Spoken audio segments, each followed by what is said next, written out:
Here we go. So it's the first podcast of the year, first podcast of the season. It's before the game drops. We're excited to be back. We got a whole new kind of format, new co-hosts, a whole bunch of stuff going on. I'm going to remember to be a YouTuber this year, so like and subscribe. This podcast is amazing. Why wouldn't you? Debatable. Okay, fair enough. Right, fair enough. All right, let's get into the co-hosts, the trademark co-host KillaJosh. How you doing? I'm doing really good, man. I'm really looking forward to this new game. So excited to test out crossplay and so many other things I'm looking forward to. So, I'm in high spirits right now. Good. Mojo, what's up, man? What's good, man? Good to be back, man. Glad to see everybody, man. I'm just ready to get it in. Grind time, baby. Not now, but right now. It's going down. It's going down. Simple as that. I had to get the catchphrase in. I like it. That's it. The slogan. Yeah. Loot? I forgot your name. It's been that long. It's been like 3 weeks since we recorded one of these. Your name on the call is level 40 endgame trade. So. And it's going to stay that way all year because I expect a lot of level 40 endgame trays coming through. I'm also in high spirits, I guess you could say. I don't know. I'm just pessimistic towards the game in general, as always. So I'll play it when I play it. It'll be fine, I'm sure. All right. We got a new co-host. It's a Drum new roll, co-host that's been on 60% of our podcast, if we're being honest. 2 years ago and last year as well. Welcome to the new co-host, Jacob. How we doing, man? I'm doing good, man. Yeah, definitely not an unfamiliar face at all. I guess it's just kind of official now. I feel like I've probably had more guest appearances than anyone should ever have on one podcast. So people might have thought I was a co-host anyways. But it's official now, so happy to be here. And 2K24 around the corner, so should be a lot to talk about today. So as a co-host, there's no more awkward introductions. That was good, man. That was seamless. Yeah, that's true. Nice. See, no one scared me away. All that it takes is just don't say, all right, it's time for Jacob's awkward introduction. It's not awkward, right? Who would say that? Right, I should probably explain the format. So basically the way it's going to work this year is guests are going to be like more rare. It's not that they won't happen, but they'll be a little bit rarer, right? So we've got 5 hosts now. And, we want to use this platform for ourselves, as much as anyone else. And we're going to try and cook a little bit, just the 5 of us as much as we can. But if someone's away, people will be off, right? So we're going to get guests on. And we might just add a guest. Like if something specific's happening in the community where it would be good to get a guest on, say something comp specific is happening, we'll get a comp player on or whatever. So it'll be us 5 for most of the year, but we'll mix it up a little bit. Let me know what you guys think of that. We obviously get on really well. The banter's always good. Apart from Jacob's awkward intros, it rarely gets awkward. So I feel like the conversation might flow a little bit better. But you guys let me know, guys. How are we feeling about 2K24? Is this the most positive the community has been going into a game? From what I can remember, I would say yeah. And I know most people say, when a new game's coming out, it's always positive. But I feel like this positivity is a little bit more genuine and not just hype that there's a new game, but like what's actually being added, if that makes sense. I would say that it's like really polarizing to me. I think that it's probably fair to say the general consensus is positivity, but there has been some pretty big changes that I think have made certain multiple subsections of the community, really skeptical of a few changes and things like that, mostly related to the MyTeam game mode itself. As far as gameplay goes, I think that anyone who's reading too far into that, besides maybe Jazz, could actually say something because he's played it. But the rest of us, as far as gameplay goes, I think time will tell on that one. Yeah, I think on the gameplay side, it's more divided, I would say. But on the content side, I mean, for me, it feels the most positive the community's been. This kind of idea that we're just positive every year is just nonsense, by the way. Like last year, I wasn't, because I really loved 2K22. So I was, from my perspective, things could only have got worse. So I was actually really nervous about 23. Turned out to be right. Wasn't a great game. This year, I don't feel like that. Maybe it's the opposite. Maybe 23 was so bad that I'm excited about 24. That's kind of where I'm at. I just feel like it can't really go worse than 23 did.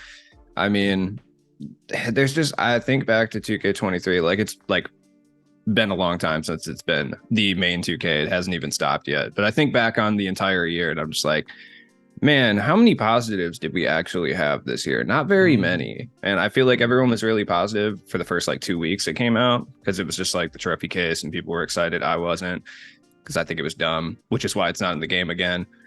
But I don't know. I just feel like it's probably, you get beaten down by the game all year, you're going to be hyped for the next one just because it's not 23. So they could have dropped absolutely nothing, and I probably would have been hyped leading into 24 just based on that. Hold on, Luz. I'm sorry to interrupt you. I just noticed your name, and it's kind of throwing me off. What is that about? Your name is I'm sorry. RJ Have you Barrett's watched name. RJ Barrett play? You know what's? I just don't like how he had a good run in the tournament.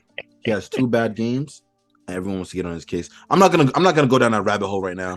We're not here for that. I just want to throw that out there. I'm going to be honest. Save In it. terms of our viewer base, I reckon there's one other person that gives a shit about RJ Barrett. So let's. No. We have Knicks fans. It's unfortunate. I've Is seen Med them. watching? Is Med watching? Yeah, Med. I'm gonna talk to Jazz. Don't worry. Like I'm gonna deal with Jazz. Don't worry about that. Speaking of Med, I met Med. That's pretty cool. Went to community day. Oh yeah. That was a dub. Met Med, hung up, went for a drink with Med and Click Productions out there, which was surreal, to be honest, a little bit. Met Cash Nasty, met a bunch of people. LSK, it was really cool. Met our community, met a bunch of people been on the podcast, DFS, Floki, Spatial Jones, Kills and Moy. It was really cool, man. I just wanted to say thanks, basically, first of all, to everyone who's supported this project in the last year, because this project is really what got me there. And especially to you guys, obviously, on the podcast, for carrying this random dude from London to community day in New York. I appreciate it. I really, really appreciate it. It was a fun day. I'll talk as much as I can about it as well throughout the day. I'm just assuming my invitation got lost in the mail, but it's not 2K's fault. It's fine. No, I just think you weren't invited. I don't see why that would ever happen. I don't know, man. Should I talk about like how to get invited to community day? I think you should. I think there's a lot of people who want to hear that, the sauce. I just want to say how I feel about 2K24. Yeah, go. Man, that's all I want to do. First and foremost, the hype surrounding 2K24 is at an unprecedented rate that I've ever seen in the many 2Ks, and I've been around plenty 2Ks. The hype is really building up, and I think that has brought a lot of positivity. And I also think that it has brought a lot of pessimism as well. For a person like myself who clearly, and I'm not the only one that had a horrible taste in their mouth, no pun intended, literally, from 2K23 with everything that's happened from there. I'm on a need to play basis. A lot of people feel right now, believe it or not just subsections, but a lot of people feel like this is a make or break year for them, whether they're going to decide to play this game and continue to be part of the 2K conglomerate or not. And so with what they're rolling out, it does seem all well and dandy, all well and good.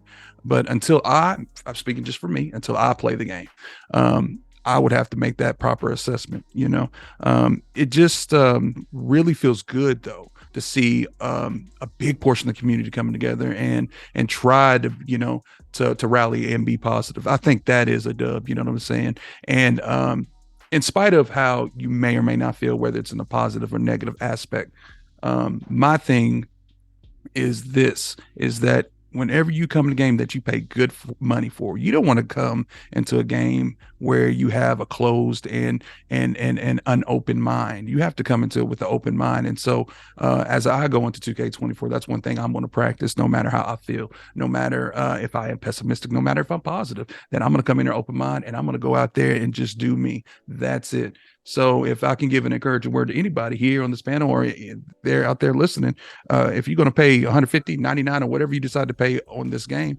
don't come into a negative mindset. It's not going to benefit you. Why do that when you bought the game? Go out there and try to have fun. So yeah, there is a lot of talk about this, like, you should manage your expectations, be pessimistic coming into this. I don't know why anyone would choose to do that. I understand it, by the way. I'm not sitting here saying I don't understand why this is happening. Like last year was what it was. I don't blame anyone for being skeptical, but if you just feel that way, that's fine. But choosing to feel that way and advising other people to feel that way is a bit weird, to be honest. Different. Like, why would you choose to be miserable if you didn't want to be? Like, it's just come into the game neutral. Yeah. Like it's really easy. I go into pretty much every video game release is just neutral. Yeah. Like Starfield, for instance, just came What the out in hell is early that? access. What is that? It's Bethesda's new giant RPG. I'm not going to go into huge amounts of detail on it. It's fun. You play the Check it out. weirdest games. I feel like it's weird. No, this 'cause is you a like very it. mainstream game, but I do play some Starfield's weird stuff. pretty big deal right Mainstream. now. If it's not mainstream, five. I mean, I'm not talking about like an anime dating sim. Okay. I'm talking about Starfield. Okay. All right. Anyways, I went into that game knowing two things. One, it was going to be huge and it was going to take a really long time to finish, and it was probably going to be okay. And two, because it's a Bethesda game, it's not going to work half the time, right? So I went into it completely neutral, and my expectations were bested, right? That's kind of how I'm handling 2K as well. I'm expecting that it's going to be overly monetized, because of course it is, but I'm expecting that it should, with the changes, which we'll talk about during this podcast, should be beneficial to the player base in theory. So I'm going to go into it with just an open mind, and we'll see what happens. I don't know. Going into it pessimistic is just going to turn your whole view pessimistic, but that's what I've done the last like 2Ks. And like, yeah, I don't know. I just feel like I turned into a hater halfway through or completely disconnected. So either one. That's one thing I would like to say too, is I don't think you should go into the game pessimistic at all, but I also don't think you should go into the game like overly excited like this game is going to be just a huge step up, because realistically the dev blog, I think it's intentionally this way, but it's quite vague, right? Like if you look back on the 2K23 dev blog, there was a lot of stuff that we saw throughout the year that was not mentioned in there, both positive and negative. So I just don't think we have enough information to draw any conclusions on the game. And I don't even think you'll have enough information to draw conclusions on the game until it's been out for a week or maybe even a month. I don't even think a month is fine. Like maybe after the first patch, maybe really. That's when you could draw a conclusion. But like, and something else I want to like add on to what Jacob's saying, like even when the first few weeks of the game comes out, one thing I really hate is everyone is complaining about like shooting or something. Like, yo, the game's been out for a week. You got to learn the new game. Don't play like it's 23. Like actually be willing to learn it, understand the game. I'm not saying you got to be a nerd about it, but like just understand it's a new game. Everything's going to be slower. It's not going to be like 100%. And that's like if you come in, there's one that is going to be a complaint. This is going to happen. This cycle will happen. Everyone's going to load up 2K24, try and play 2K23, and they're going to say the gameplay sucks. Like it's not the same game. You have to learn it. Like, don't. If you suck at the game on day one, that is not a gameplay issue. I'm just telling you now. Like that's you're not going to suck forever. Just literally play the game. You're going to be fine. Usually, the people who are complaining about the gameplay are the people who are going to end up mastering it in 2 months anyway. So it doesn't really matter. But that's the fun part of the game, though. Like when it's, to me, I don't know about everyone else. For me, it's like when the first game comes out, I don't know what the hell I'm doing, but there's so much to learn, to explore. And it's like finding stuff out on your own. So much to learn this shit. You know what I mean? And that's like one thing too. I have nothing against people who drop tips and tricks videos, but I would challenge you guys to like the first 2-3 weeks, actually try to learn the controls for yourself. See what you can learn, because I feel like there's going to be so many different styles of play. Like obviously it's going to be a meta, but I feel like it's going to be different metas. So I feel like try to learn for yourself. I feel like that's more like fulfilling in a way. Like it brings the joy back into playing games when you figure it out rather than you watching a video of someone else figuring it out. Right. See, that's why I was saying, sorry, Jacob. That's why I was saying that I'm on a need, and we all should be on a need to play basis, because we don't know what we're getting into. There's a lot of gameplay that's been brought out. And I've seen some really, really money gameplays out here from big content creators, you know what I'm saying? And from you guys, by the way, shout out to you guys providing all that video, Jazz. I think what y'all did rolling that out was very, very helpful to the community, and also not just added to the hype of the community, but also did bring positivity in my views. You know what I'm saying? With that being said, with seeing all the gameplay and with seeing everything that has been rolled out, I really am like on the edge of like, hey, you know what I'm saying? This could be really, really something. I know it's not 23. It definitely doesn't look like 23. The speed of it doesn't look like 23. The intricacies and everything inside the game is not 23. When you see Steph Curry dribbling the ball and it goes 3 foot upside his head, man, I know it's a different game, man. You know what I'm saying? I love you got to love to see it, you know. So I'm really, really excited for that. You know, I think 2K and with what Mike Wang and with what the other the developers have done with this game might be something, you know. And kudos to him. You know, you got to give flowers to people, especially when they're due. And this man wants to see a different and better game at the end of the day. That's something really we cannot dispute. We cannot. I mean, I spent time with him now, a lot of time with him. And that guy just wants to make the best video game he can. That's it. We should clear a few things up, actually. I feel like I'm in a position to do that. I think anyone's got a brain probably knows everything I'm about to say, but there are some people out there that are brain dead. So let me clue you up a little bit. Brain dead is wild. Let me clue you up a little bit harsh. I mean, not really. I'm not really. I mean, I had a response to one of my tweets yesterday saying, like, I was kind of trolling about the fact that Mike's finally communicating in a way that he's never communicated before, and people are saying, "Oh, it's not enough. He hasn't clarified what's happening with 250K." Mike Wang is a gameplay developer. He has one job, which is to produce gameplay. He has nothing to do with content, nothing to do with 250K, nothing to do with cards, none of that stuff. He builds the game from the ground up. People say Mike Wang disappears after day one. Yeah, because he's working on next year's game. Yeah, that's what he's doing. He does move on. So. Yeah, let's in simple terms, get off his back, basically. In simple terms, get off. I mean, you could get on his back about gameplay, and apparently he just responds now. It doesn't matter how snarky your message is, he'll just cook. But yeah, if it's about gameplay, chat to him, but he's got nothing to do with anything else. Let me caveat a few things from Community Day as well, really quickly, in terms of the footage, right? You're absolutely right, Matt. Like, everyone needs to judge a game when you play it. I'm really fortunate. I played it twice over the space of a month, right? I played a really primitive beta version of it a month ago. People are saying that the version at Community Day isn't the final version. Yeah, it is. It is. It's the final. It's the final focus group. That's what Community Day is, right? It's the final opportunity for them to find the final few bugs like we saw Giannis had Dame dribble style, and they've patched that. But there's not going to be everyone went crazy over that. That thing was wild. That. They're like, Rightfully oh my god, so. I can't wait to get Giannis. It's pretty wild. It looked wild. It looked wild, but did. that's the whole point of testing the game, to catch things like that. I did get a little scared when I saw mean, that. I can't He lie. teleported, time, bro. though. He teleported. I mean, he was doing it against CPU controlled Dwight Powell and Josh Green, though. I was just kind of like, okay, and, you know, like. That's the other point I was going to make. People are playing on. You could set the difficulty, right? You could go from rookie all the way through to Hall of Fame. I saw people there that were clearly just playing on rookie. So some of them. Hall of Fame, Jazz?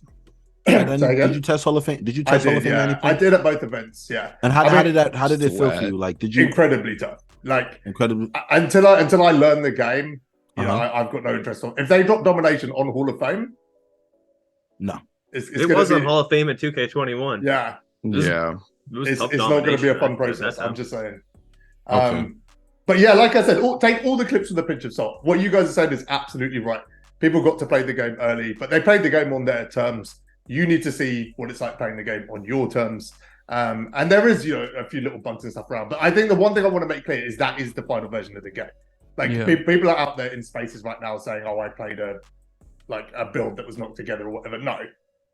So one thing that disturbs me about our community is that we're so quick and so fast to call something ass when we never even touched anything. You know what I'm saying? It bothers me. You know what I'm saying? I mean, just make your own assessment, make your own judgment. With that being said, though, watching gameplays or whatnot, you can definitely pick apart pieces or whatnot. I know there's competitive players, and I know Jacob in here can really speak on this, man, that you can really pick up different intricacies about it and basically go by your own judgment, by your own assessment. I hear people talking about the player builds, which I'm excited for, the templates and all that. The templates is fire. There's so many, it is, man. There's so many other ways you can approach this game. It's not like 23, man. There's different routes, man, which that really excites me. I'm not going to lie. That really right there gets me going. And Jacob, I want to ask you this, man, and from a competitive standpoint, man, what do you feel about this gameplay? If you don't mind me asking real quick, I really want to get your take on that, bro. Yeah, so maybe this might surprise some people, but like, I actually haven't watched like loads of it. Like, you might think like I'm kind of a geek sometimes. You would think that I might be the guy who like is sitting there like analyzing and combing through all the footage. I'm really not. Mostly for the reasons like I said, is like it's really hard to tell. If you go back and look at 2K21 on day one, or even better yet, 2K21 when they released a demo, and you see how people were playing 2K21 at the very start of the year, and compare to how that game was being played at the end of the year, you wouldn't even recognize the game, right? It's totally different at the start of the year, how people play, what on in my team, how the cards work, the SIGs they get, the stats and badges they get, versus the end of the year, once people have mastered the game, found exploits, found freelance plays, everything in between. Yeah. Like, things are going to change so much from now or launch day till even Christmas, and like the way the game's played and all of that stuff. So I really haven't like dove into it that much, because I just don't think that there's a lot to take away from it. Outside of seeing things like the new pro play, things like that. I think that pro play honestly might be really, really good for people who are a bit of a SIG junkie or care a lot about jump shots, things like that. Because I was watching the Pistons gameplay, and of course I'm more familiar with all the Pistons deep cut players. You know, I know what Alex Burks looks like when he comes off a screen. I know what no one should know that. Come on, man. Come on. Let's not do this. You get it, right? Like, yeah, we got two Pistons up here, man. Come on. Yeah, watching the pro play gameplay from the Pistons is when I was like really starting to pick up on stuff, and I'm like, all right, so we've got like pretty specific SIGs and jump shots now that are very, very similar to the actual deep cut players in the league, you know, like James Wiseman, his jump shot actually looks like his now. So I think that from a gameplay standpoint might not be the biggest deal in the world to everybody, but to me, like, I think that's really, really cool. I think it's really, really cool. Because I was one thing I wanted, and like you said, the deep cut players, like, you know, players who nobody would really know about. For me, the only thing, like when I heard pro play, I instantly thought about, I know most people don't know who he is, but Quentin Grimes on the Knicks. I feel like they didn't have his jump shot right last year. That's somebody who I want to see them. I doubt they changed it, but that's a jump shot that I want to see, like, you know, pro play implemented for him. I think it's going to be on all players. All current players. It is. Every current player. Yeah. Who's Quentin Grimes, y'all? The starting shooting guard on the Knicks. Yeah. I'm sorry to interject. I was So every current NBA player has pro play. Really? Oh yes. That means the jump shot's gonna be fire. If I'm not mistaken, some of them are like gonna be updated as the year goes on, right? Bro, I used that. I was using the Hawks. I don't know if you saw the clip that I posted. What's his name? Kobe Buffkin or something? What's this guy's name? Kobe Buffkin, yeah. I have no idea who that is. Kobe Man, Buffkin. that card, What he an was like a 73 elite overall, and I was cooking, bro. His animations were unreal. That's Grand Rapids right there, baby. He was his high school was a mile from my old apartment. So you know who that is, but you know who Quentin Grimes is, Jacob. Because he's on the Knicks, he's irrelevant. Quentin Grimes, a playoff Quentin team. Grimes wasn't going to high school a mile away from my apartment. Tell him, Jacob. I mean, not Jacob. Lose. Where did the Bulls go this year in the play? Oh, okay. Yo, we didn't have a real point guard. It's not our fault. Okay. You still don't have a real point guard this year, so he can stand up now. You might want to. He could sit down and stand up. You know, not so much. That's progress.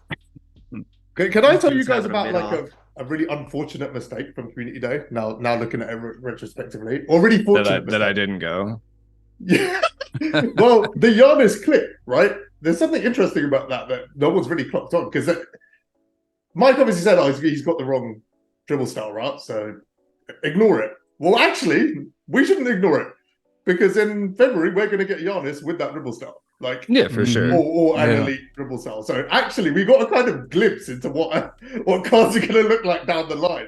My thing is though, it was against some very subpar defenders with the subpar defensive ratings and badges. So, like, what's that going to do? Hypothetically, I mean it's probably going to break. Giannis is Giannis, though. Giannis for sure. I'm just wondering, like, how effective is that going to be against somebody with like max defensive stats and badges, and also size? I can answer that. So you know that push dribble that Giannis was doing in that?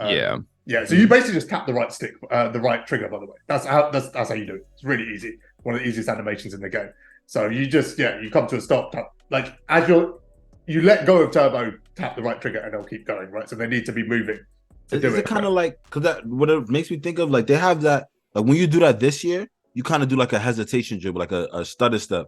So is it like that same control? You know what I'm talking about? That move? Kind of, yeah. Yeah. So it's the same thing. They just replaced it. It just pushes the ball like 5 yards in front of the player. But it's actually really difficult to pull off. The thing about that clip is obviously Giannis, the size of him with the right dribble style is massively OP. But if you do it with like Steph, he'll give up the ball 8 times out of 10. So you've got to be selective over where you do it. This is the other thing I was going to say about the Community Day clips, right? No one's posting the clips where they sucked. Right? So no one's posting the clips where they got ripped in 4 possessions back to back. It's going to be a highlight reel, right? So the game's going to look maybe easier than it is, or, I don't know, more OP than it is. Every clip you're seeing is a 30-second highlight that someone's taken from 9 hours of gameplay, and it's going to be one of their best highlights. They're pulling like a Julian Newman. They're not posting the clips of them getting their rocked. Julian Like Newman. it's not going to happen. Yeah. Like when he gets hacked out trying to shoot a jump shot, like he's not posting that. Yeah. Like so obviously, I mean, nobody's posting them getting ripped by the CPU. Like Dwight Powell's just ripping the ball for no reason. No one's Ripped by posting the that. CPU sounds crazy. I Bro, mean, I'm telling you, man, the CPU got that was my biggest takeaway, by the way, from the entire like community day gameplay was how close the CPU guards you. They're like in your shirt, dude, the whole time. They don't give you space. You know, like the step back cheese and you know, you just do the pull back three, whatever last year. No one's doing any of that this year. I like that though. They'll be in your shirt. Yeah, but that's I like that. I don't know if the you saw CPU my is extra Kobe comp clip. again. Oh man. I said the CPU's comp, huh? yeah. No, not really. They're really dumb. but they're just marking really close. I don't know if you saw my Kobe clip, but basic, like, fundamental basketball stuff just works way better. It's necessary, and it works better. Like, screens just work. You know how you, like, in previous years, you're, like, peeling yourself off the screen to try and get open? There's none of that. There's real free movement behind a screen. You can get open really easy. So you'll be using like, more fundamental You could stuff. be like crafty behind screens too. Like it's like more creativity. Like you know how like in the NBA, like dudes call a screen. They don't always take the screen. Like they trying to see like if the defender going back. Like you could do a lot more of that this year. The most fun I was having on the game. Obviously, a lot of the right stick dribbles from last year are still there. Like my favorites, right? The Curry slide, the Harden shuffle, all of that stuff. But I was having way more fun kind of setting a screen and dancing behind it with the left stick. Like that's where my fun was coming from. So the thing that Matt said earlier, actually, like you're going to see different approaches this year. I think comp is, we're going to talk about that later, but it's basically dead, isn't it? We're going to get into that down the line. So I think there will be a meta. There will be a meta, but I think a handful of people are going to choose to use it because there's so many ways to play the game this year. And that's what's changed from last year. Like we've had like, sim players and stuff before, but they've been doing it in a very limited game where we all know spamming 3 dribble moves and shooting from the logo is actually the better way to go about things. This year it's not. That's not the better way to go about things. And there will be a meta that's worked out that, I saw Fanta play, for example. Fanta looked like he was playing 2K23, but he's at a level where he can do that, right? He can green from anywhere. The vast majority of people are going to play this game in vastly different ways. And basketball IQ, fundamentals, things like that, they're going to be the difference between wins and losses next year. Oh, we're playing fifth grade Catholic basketball over here. That's what I'm talking about. Who's going to bust out those netball playbooks? Jazz, I want to ask. So you mentioned the word meta. I have a feeling that it's not just going to be just a whole meta, but metas. Could I be right about that? Yeah. Could I be right? Okay. Yes. I like that. I'm looking forward to starting the year. One thing I want to do going into this year, I hope I stick to it. My plan is I want to start with my team. I want to start with domination, give myself time to learn the game. But I feel like with that too, I want to also play like sim style basketball. Like just have fun with it, kind of using different players. Learning the game. Like that's the main thing I want to focus on. And the fact that you said like the CPU, like before you go in domination, you just run over the CPU. I feel like the CPU is a little bit like they know, like understand fundamental basketball, skills and stuff. I feel like it's gonna make playing offline a little bit more fun, where it's not like I'm just playing like an idiot, online. So I feel like domination will be more tolerable this year in that sense. Because I know some people's like, why did they get rid of it? Like maybe not 99 stars is tolerable, but like if you want to get grind 5 minute quarters is crazy, bro. You know what I mean? It is. 5 minute quarters. Man, I was about to say. Listen, man, I'm gonna use that as practice, man, because I'm gonna go online. I'm running over everybody after I finish domination. Man, listen, Josh, if what you're saying is true about domination, whatnot, that hole in the wall behind he's going to be even bigger. Oh, no, for sure. 100%. The hole in the wall going to be big. No, this wall is gone. Like, The man. wall's just going to disintegrate. Let's get into the content, right? We got a massive MyTeam blog. I know what you said, Jacob. You said it's kind of vague. I actually felt the opposite. I felt it was the most detailed that we've got. I felt like they deep dived on a lot of stuff that they didn't really need to, actually. And looking at the blogs last year, I was expecting, three lines. It turned out to be a, pretty lengthy document. But I do know what you mean. They didn't. Yeah, let me correct myself on that. I don't know if vague's the right word, but I have follow-up questions that I don't have answers to yet for everything. That's pretty much it. There's follow-up questions for everything. I noticed Sam started to answer some of that stuff yesterday, didn't he? Like he started to go into a little bit more detail with the unlimited format and things like that. So I guess we'll find out as we go. But yeah, there are the questions on the day still unanswered. Like, you know, TTO is going to be like TT offline, but hopefully TT offline is at 250 wins. So what does that mean? So there's a lot of stuff to fill in, but I guess we'll figure that out as we go. But let's start with the season pass. Let's start there. So first of all, is anyone here buying a season pass? 100%. Yeah. I keep saying I'm not going to do it, but I'm probably going to do it. I'm going for Hall of Fame too, like 100%. Yeah. Jacob, you're muted.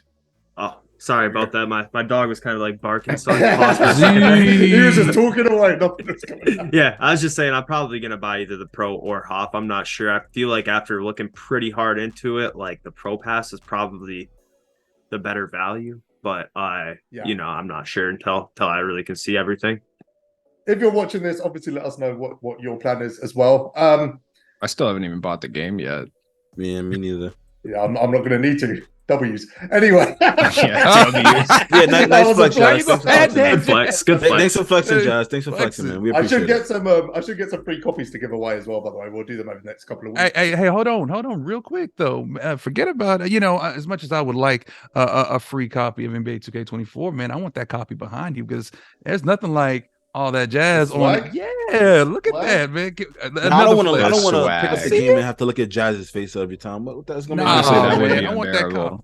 I want a signed copy. Let me answer that question I was going to answer earlier real quick, actually. We'll go back to season pass. No, you good. If you want to go to community day, by the way, don't feel like you can't speak your mind. Like, I speak my mind. I've said I've been, maybe in terms of time spent, I might be top 3 on most critical last year, right? I did a podcast for 2 hours every week talking about the game. There's a lot of criticism. You can say what you want, just say it in the right way. That's all 2K care about. They care about mature people. They don't care about emotional people. That's it. So if you want to like get involved in this stuff, honestly, I don't think there's a person in our community that wouldn't have enjoyed community day. I did the playtesting as well. There's a whole bunch of stuff I've done with them this year. If you want to get involved in that stuff, don't feel like you can't speak your mind or you need to be a shill or whatever. You can speak your mind. Just do it in the right way. If your brand is like, that you gaslight or whatever, then cool, do that as well. I'm not telling anyone what to do. But if your goal, I know there's a lot of people on Twitter who their goal is to get to events like this, just speak your mind, just do it in a mature way. That's it. That's all they care about. They don't care if you criticize the game. Anyway, back to season pass. I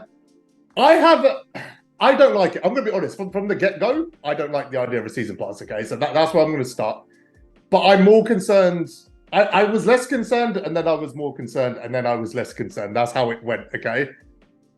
Mike obviously said with my career, there's not going to be a competitive advantage to having the season passes. That's not the case, is it, with my team already? Because we have a Giannis that comes with it, right? Mm-hmm. Yeah. So there's already a competitive advantage. Too. Yeah, the Hoff badges as well. So it seems like on my team, you will get a competitive advantage. Now, the question is, how big is that advantage, and is it worth it? That's the question. Right.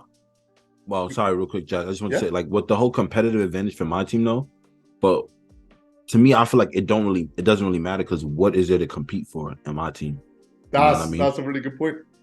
Like, what is there to compete? To my knowledge, there's no tournament coming up, so it's like you can't have the better card. Not like I said, I understand why people wouldn't like the advantage, but what do you want to be better for? You know what I mean? So just because hypothetically, which isn't 100% confirmed yet, just because there's no 250, it doesn't mean the Players Lounge is going anywhere. It doesn't mean Gamerstone's going anywhere. It doesn't mean wagers are going anywhere. People are still going to sweat the game. They've also got this partnership with 1UP, which is almost they got a partnership with 1UP. Like it doesn't like just because 250s, even if it's not confirmed, but even if it is confirmed, just because that's gone doesn't mean people are prideful, dude. Like I never played comp because I had 250K dreams. Played comp because I wanted to play comp. Like that's not. It's a big deal for a lot of people. Don't get it twisted. You'll see some of the top guys leave, but I don't think it's that. But I don't think that audience is as big as people think it is, though. Let's come back to the competition. It breeds sales. So obviously they're going to focus on it. Yeah. Ego, actually, what Jacob said, the ego side of things is actually the driving factor. Let's come back to comp because it's actually the last thing we're talking about. I'll be honest, guys. I've completely lost interest in comp entirely. Like, and I think everyone else has as well, including 2K. So I don't want to spend a huge amount of time on this one. We've covered it like 4 times already. I don't want to spend a huge amount of time on it.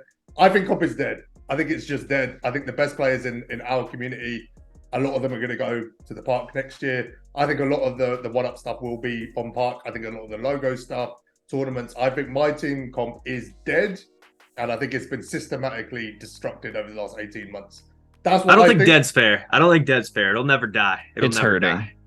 Hurting's fair. Hurting's No, fair. There's no 250 is dead. They're buried right now. Like they're putting their hand through the dirt right now, trying to come, but it's dead. Like There's a hobby level to it, right? Like now, where people, like you said, people want to, they win $500 or whatever. In terms of the raw excitement, in terms of like 10,000 people watching multiple streams, in terms of creating household names in the community, it's dead. Yeah, from that perspective, from it being the forefront of the MyTeam side of things, like it has been, where 250K is the biggest day of the year. Yeah, you can say that. But overall, I mean, I'm just saying, dude, like there's still going to be people that are basing their content and basing their time on the game around that. They're forever will be. There was before there was tournaments too, Was there anyone basing their content on comp last year? I feel like there's limiting this up. As a content creator, it would be limiting for them to do. Yeah, I mean, on Twitch, absolutely. Like, yeah, on Twitch for sure. Yeah, Twitch. Yeah. So? There's definitely people who only stream to stream their wagers, tournaments, etc. The 2 best players in the world, like they've got YouTube channels. They were doing entertainment content. Even they weren't streaming comp content. Yeah, I mean, they stream wagers and tournaments and stuff, qualifiers, of course. I mean, yeah. I think it's somewhere in the middle. I think some people overvalue the comp aspect of it, like how big it actually is, and then some people undervalue how large it is. It's somewhere in the middle. I mean, it's still a small percentage of the player base, but it's a little bit bigger than I think a lot of people like to credit it as. Yeah, fair. Right. The pass. I've got a question for all of you. So you all immediately went, I'm buying it, right? No, yeah, I'm buying. Well, I'm buying. I don't know about you. I haven't decided yet, out of pure principle, because I don't agree with it in any way, shape, or form. But it also looks like it's not quite as big of a competitive advantage as I thought it was going to be. Yeah. I mean, you get the day 1 Giannis and the Hoff badge, but there's no additional level 40. It's just an additional card art for Kyrie, which is sick, I must say. But I also don't care because it's Kyrie. But it does have a snake. Snakes are cool, so I'm torn. Kyrie with pro play is going to be a card you will enjoy using. Yeah, but I'm gonna get him regardless, though. It doesn't really matter. True. Yeah, that's kind of where I was at when they first announced it, where I was like, okay, if they're starting to if we're getting Trae Youngs and everybody else is getting Kawhis, like that paid, that's going to be an issue, right? But it seems like they're kind of more marketing it as, hey, you pay this $10 or $20, you're going to get a much higher level of currency than everybody else, and that's kind of what the selling point is mostly. It's more like a currency pass, at least from what I understand right now. But you can just buy the currency without the pass. Yeah, for sure. I'm not really sure what the selling point on the season pass is right now, but I'd have to actually see the rewards. Well, that was the question I was going to ask. You guys immediately went, you're going to buy it. My question is, why? Well, see, here's where I'm at with it. I feel that if you're going to get the pass, no matter if it's the 10 or the 20, it's not a matter of anything that y'all said. It's the matter of convenience. You know what I'm saying? At the end of the day, if it helps you get to somewhere you want to be quicker, then yes, you can get the pass. But does it? But here's the thing. I feel like as grinders, most of us in here are grinders, such as myself. I'm a super grinder. Maybe you're not, but if you like to grind, okay, you're going to get this anyway. You know what I'm saying? But at the end of the day, I feel that it's a matter of convenience more than anything. But what is convenient? I think for someone like me, though, like that, I like the so level skips, right? Get you level skip, correct? Yeah, it does give you 10. But you could pay for that. You could pay for that just by itself.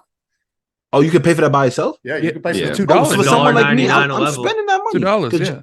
Jazz, I hate grinding. Like I will miss a level 40 every year. Someone like me, I'll throw that money. Yeah, you will finally get a level 40. I would finally get a level 40. No, seriously, like I can't be bothered to grind. If that's gonna get me Kyrie, take my money. And I know a lot of people may not agree. The thing is the grinding aspect's changed a bit, right? The XP is more centered around just playing the game rather than like doing off the wall objectives with certain cards. So that changed it quite a bit. But the takeaway for me is the fact that if you do plan on spending money on this game and buying VC, whether that's for Park or whether that's for MyTeam packs, whatever it is, you're getting the equal value of the pass back through VC in the past. So if you plan on spending $20 or more on VC at any point throughout season 1, it makes so much more sense to spend that $20 on the pass and then grind it and then get that VC plus the additional rewards. Yeah, right? that's the only answer. Yeah, that's the only right answer. So for me, like, it didn't sit right with me initially because, you know, part of me feels like, all right, yes, I understand premium options are going to be everywhere in life, but you know, it just didn't sit right with me because there's already a lot of things monetized in this game compared to other sports titles or any games in general. But once you really kind of think about it, even if it doesn't sit right, if you do plan on spending money, it makes sense to buy the pass because you're going to get the equal amount of VC back plus everything else, right? Yeah, that's the only right answer, really. If you're going to spend money anyway, you might as well get the season pass. But if you weren't going to spend money, I would have a think about whether because I think a lot of people have gone to that mindset. I'm just going to get it. Like, that was their immediate reaction. Oh, you know, it's there. I'm just going to get it. Like, I don't know if you need to. I think down the line you might. I don't think this is going to be this way all year. By the way, I don't think it's going to be this kind of friendly, ambiguous. Yeah. You know, right now you get the alternate artwork for Kyrie, you get the Ruby Giannis, you get Hoff Limitless badge, which is a really significant badge, obviously, especially in this game. You get double XP coins, more Ascension picks, you get the 20k MT, 45k VC, Season 1 Hoff option pack. I don't really know what that means. I think you pick a card from a pack. I wouldn't describe that as necessary to enjoy the game, any of that, right? Right.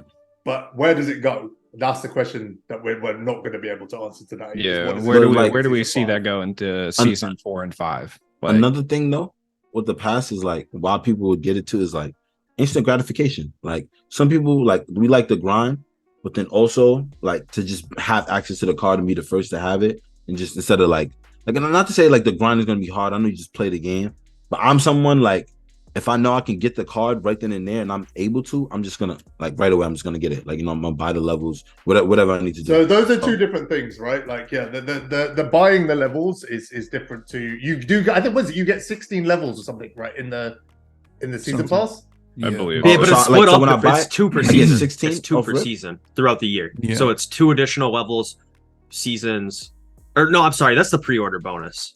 That's the pre-order bonus I'm thinking of. The pre-order bonus is two level skips per season, 1 through 8. The Hoff Pass is 10 level skips. I don't think the Pro Pass has any level skips included.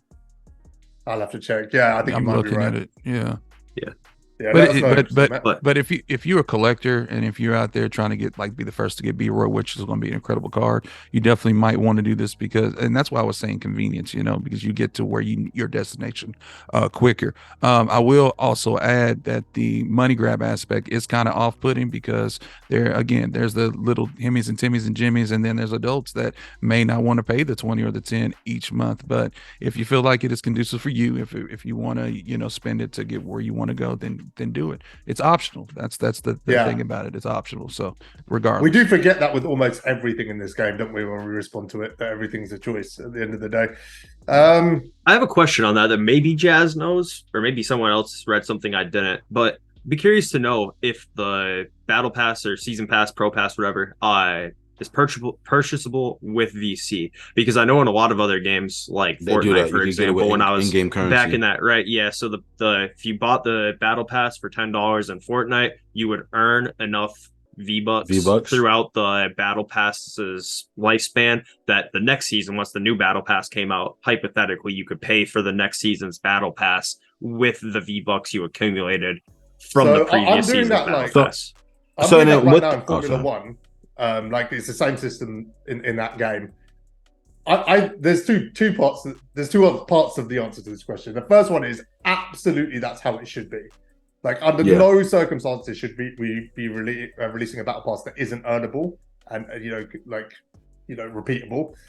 Secondly, I don't think that's how it's going to be.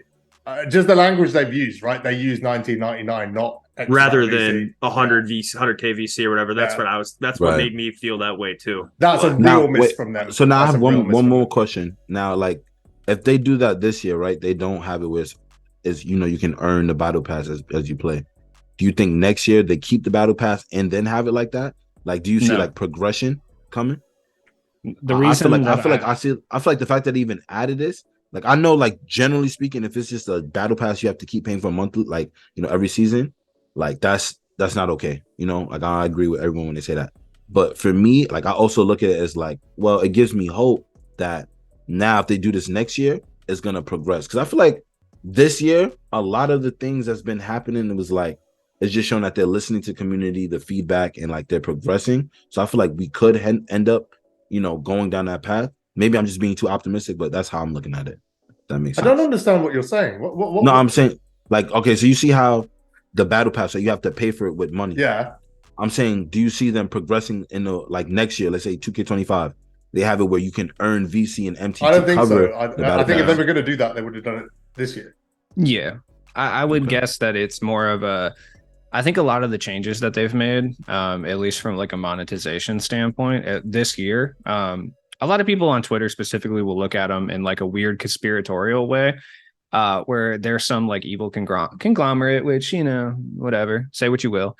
But I think a lot of what they're doing is just changing it to a model that's less gambling and more consistent revenue. And that's kind of what they're doing and why these changes have been made for the most part. So I don't see them making it earnable because it's a guaranteed revenue that they'll get every single 6 weeks.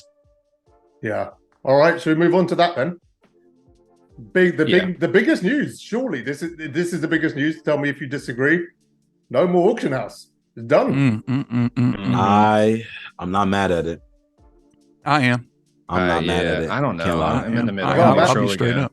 I have to see. Here's what it comes down to for me. Yeah.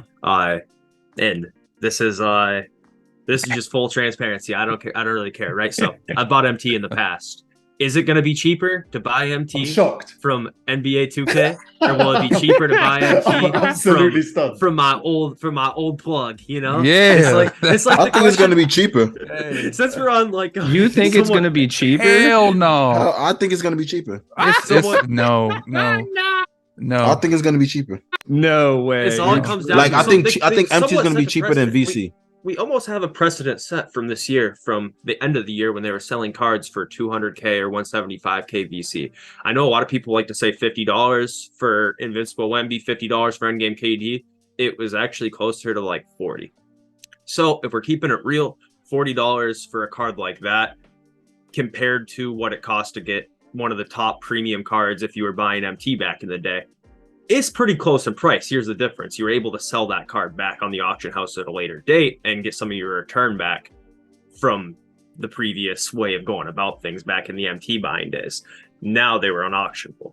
So can I spend $40 on the game, get my, I don't know, Pink Diamond Ricky Davis in season 2, and then once he gets outdated, come season 3, can I sell him back and get some MT back that can then put towards another new card? If it works like that, is yes. If it works like that, and the price is pretty much in line with what it was back in the days of A6K running the show and Golda running the show, then I have no problem with it. But at the end of the day, it's all just going to come down to how 2K prices things out. Pricing is control now. Yeah. This could go either way. And if I was going to guess, just like my random instinct is right off the bat, since this is a pretty like polarizing change, I think 2K makes it relatively consumer friendly for season 1, season 2. Well, they said they would. They said they would. If you actually read the blog, they prefixed the kind of. I think a lot of people, because they read the auction house thing had gone right, and they kind of fixated on that.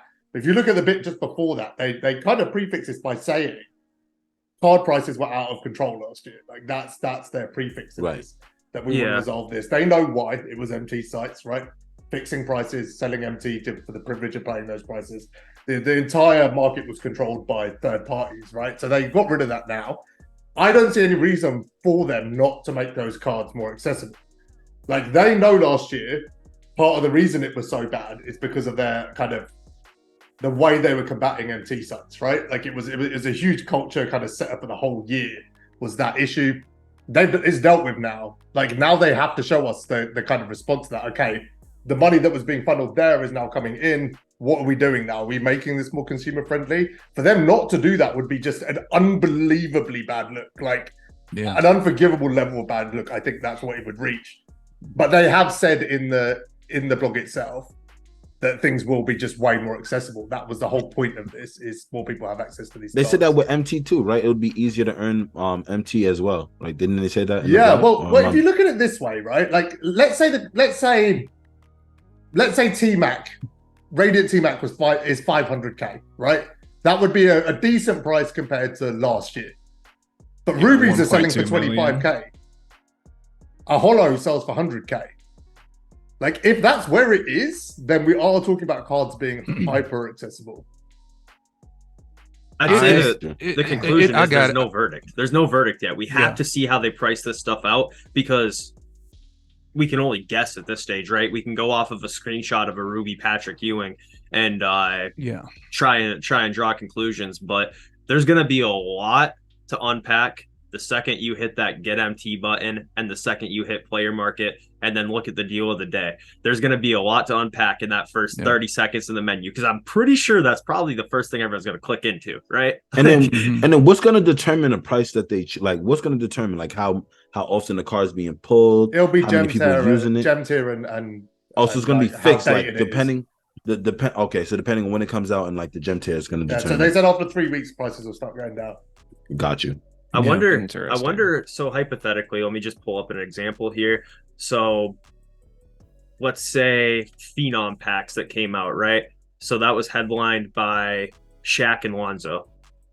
There's not that much of a gap between. Okay, so here's a better example. In that Phenom set, there was Pink Diamond, Jonathan Bender, and Pink Diamond, Jabari Parker. I wonder if that means Jonathan Bender, Pink Diamond, and Jabari Parker, Pink Diamond will be the same price, or if 2K will. I think 2K will know that Jonathan Bender is going to be more wanted and price them out more. I would lean, honestly, I would lean just based on the past towards that being correct. I think that Jonathan Bender will be a little bit more expensive than like a Jabari Parker at that point, because they know the worth of these cards. I mean, they soup certain cards out for a specific reason, right? So I would assume they're going to do that. I don't think so. I think they would just generalize it off gem tier. I'm hoping to be proved wrong, but just my initial gut. I think it's a lot more work to do what you're saying, Luz, and that's why I think Me too. I like I said, I'm hoping I'm wrong. Like anytime I'm pessimistic like this, I hope I'm incorrect about it. But it's just until I see it prove me wrong, I'm going to assume that it's going to at least slightly be that way. Option packs and things like that, right, are coming back. So obviously they are valuing cards in a similar way. And I think also this year you're going to just see more variance in like what card is considered OP, right? I think there's so many more cards that are going to lean into different preferences and how people play this game that it's not going to be as black and white as Jonathan Bender is just the best card for everyone. I don't think that's how it's going to go. No, for sure. But I just think they do know. Hey, Matt, what were you going to say? Because I'm interested. Thank you. Yeah, I'm really, I've been trying to jump in, y'all here japping and yapping. Y'all, hold on one second. Let me tell y'all something Look right at me now. doing Jazz's job. All right. Now, let me tell y'all something that's listening in this panel and listening out there. The auction house being gone really disturbs me, because there's many people that relied on that content. Forget about the empty sites. Let's put that away. I'm glad that 2K is stepped in and became basically the distributor now, so they would avoid the empty sites. I respect that, okay, on 2K standpoint. But on the other hand, there's a great number of people that go into the game and legitimately buy the game without even playing the game in order to make coin, okay, and to make MT, okay, just to grind. I feel also that it is a disservice to a lot of great creators who, and I know that sniping, I don't know, you may think it's good, you may think it's bad, but there's a lot of great creators that came from sniping community. With that, and here's the deal. And I don't know how to say this as strongly as I'm about to say it, but we all have gameplay videos. Those are great. Those are well and dandy, but nothing held a candle to sniping videos or sniping streams, period. Now, yeah, there's a few creators that got it like that have OP gameplay videos like Ty, of course, and Splash and whatnot. But at the end of the day, people watching sniping videos, that right there led the wave of 2K.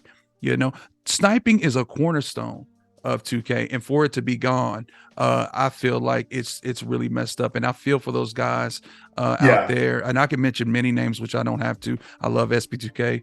I love Lethal. I think SP was going to move on anyway. Yeah, he was on. Yeah, that's another story. Yeah, he can do anything, by the way, and he'll be fine. Matter of fact, he can play, by the way. But with that being said, with seeing the snipers gone, you know what I'm saying? I mean, I ain't gonna say they're gonna go, because you never know. We don't know what the player mark's gonna be like. But see them, you know, basically with no auction house, it really hurts. And I know that's an emotional take, but it's a necessary. I don't think so. You know I what don't I'm think saying? that is emotional. It's emotional. Well, okay. I feel like it's emotional. Yeah, And it's if it is, personal, but it's true as well. It is true. yeah, Like, you know, I we have apologize if it seems No. if it's emotional, but I'm just keeping it Don't above. need to I will apologize. say this though, if you want to take the auction house, cool. But here's what I thought they should have done. I know that they're gearing everybody to go towards next gen, if I'm not mistaken. What they should have did was go ahead, do what you're doing on next gen, but let them at least have an auction house on current gen and let them buy, because most of them on current gen anyway. I know that's probably a bad take, but that's something that could have it's not happened. That's possible, just is me. it? Yeah, it's not possible because I don't know, maybe are they both mixed? Is next gen and current gen mixed together? Okay. Yeah. Then you can't do The pricing that. will be the same. Yeah. Okay. I didn't. So that would be a It's competitive. gotta be different. That they're never going to incentivize anyone to play old gen because they want that console done at this point. I think Or the player sniping market, right? content that we're Yeah. used to is probably gone, but I feel like, it is. I feel like there is a market. It's just I'm not going to start teaching a socioeconomic course right now, but we've just changed the economic boundaries that we've done. It's not freelance capitalism anymore. We're doing a little bit of social democracy right now is kind of what we're up to. So it's an interesting change. Big government is now controlling the market, essentially, if you want to That's get my like type. This is the most nude Talk to take him, I've ever heard on anything in this podcast. So depending how you feel about that, that's how you're gonna feel about the market change. I don't know. You're Will it not be wrong. good? Who knows? CheapLudez, everybody, I will say this, and I'm gonna piggyback on what Jacob said, man. I do like the aspect that you don't have to pay the thou wow or the hundo, for certain cards. I think what the player option pack, which was implemented last year, was a dub. A lot of people would disagree with me, but I really do feel like that is a great thing that will lead on to. Now, I just hoping that they won't start doing some paywalls with certain cards, or basically gatekeep certain cards. That's my hope. We don't know. And I'm not going to be speculator. I'm not going to throw any speculation out there or anything. I just hope they don't, do that, because that right there would be like a huge black eye in my. You're basically going to have one of two mindsets right now, right? And both are valid. Both are valid mindsets to have. You're either going to take 2K at face value, where they literally said cards will be cheaper and more accessible, and you'll be excited about that and run with it, or you're going to be hyper skeptical and go, they're controlling the market. It's 2K. It's going to be worse. No one's going to have any cards. Ultimately, we're going to find out in a week. We'll find out pretty quickly where they're sitting. Less than a week now. Yeah, like about 6 days or whatever. There are. Yeah. Do you have something to lose? No, he's saying yeah. less than 6 I just think days. that the reality is, the most likely reality with this market shift is that the higher tier cards, their ceiling is lower for how much they're going to be, but the lower tier cards, their floor is a little bit higher. That's kind of what I'm looking at. Like, lower tier cards, like if you look at your budget options and stuff like that, are going to be a bit more empty than they were in like the free market of yesteryear. But I think the top tier cards are going to have their ceiling lowered quite a bit. We're not going to see Yao Mings, I don't think, for 1.5-2 million consistently or anything like that. At least I hope. This is my dream that we're living right now, so not reality. I don't think so. I don't think there's any benefit. I think it'll be closer. I think there'll be a cap. A good game to look at, and I know this gets brought up all the time, is MLB The Show's market. That's right. They're not the same. That is a misnomer by people. They're not the same. MLB The Show's market is a little bit different. They do it differently. Slightly. Yeah, slightly differently, but they do have caps. They do implement kind of the same way that 2K has presented it as it is right now. So I'm interested to see, and cards are relatively inexpensive on the show compared to like 2K, compared to like FIFA, compared to like Madden. So I'm hoping that we're going to see something similar to that. Because I mean, most of your high tier cards that are inaccessible and hard to get in MLB The Show usually cap out at like 300 to 500 stubs. K, I should say. So if we can see not something Mike like Trout. that, yeah, not Mike Trout. No, Mike Trout is consistently very expensive. I pulled him, by the way. Oh, did you? I bet you did. Bet you did. I did. Sorry. Okay. So we're back, but I'm hoping that the market looks similar to MLB The Show's market, because it's a little bit more like user friendly, and it's a lot easier to generate stubs in that game and currency in general. So if they go more in that direction, which I pretty much since the first day of the podcast I've been saying they should, so hopefully they listen to me.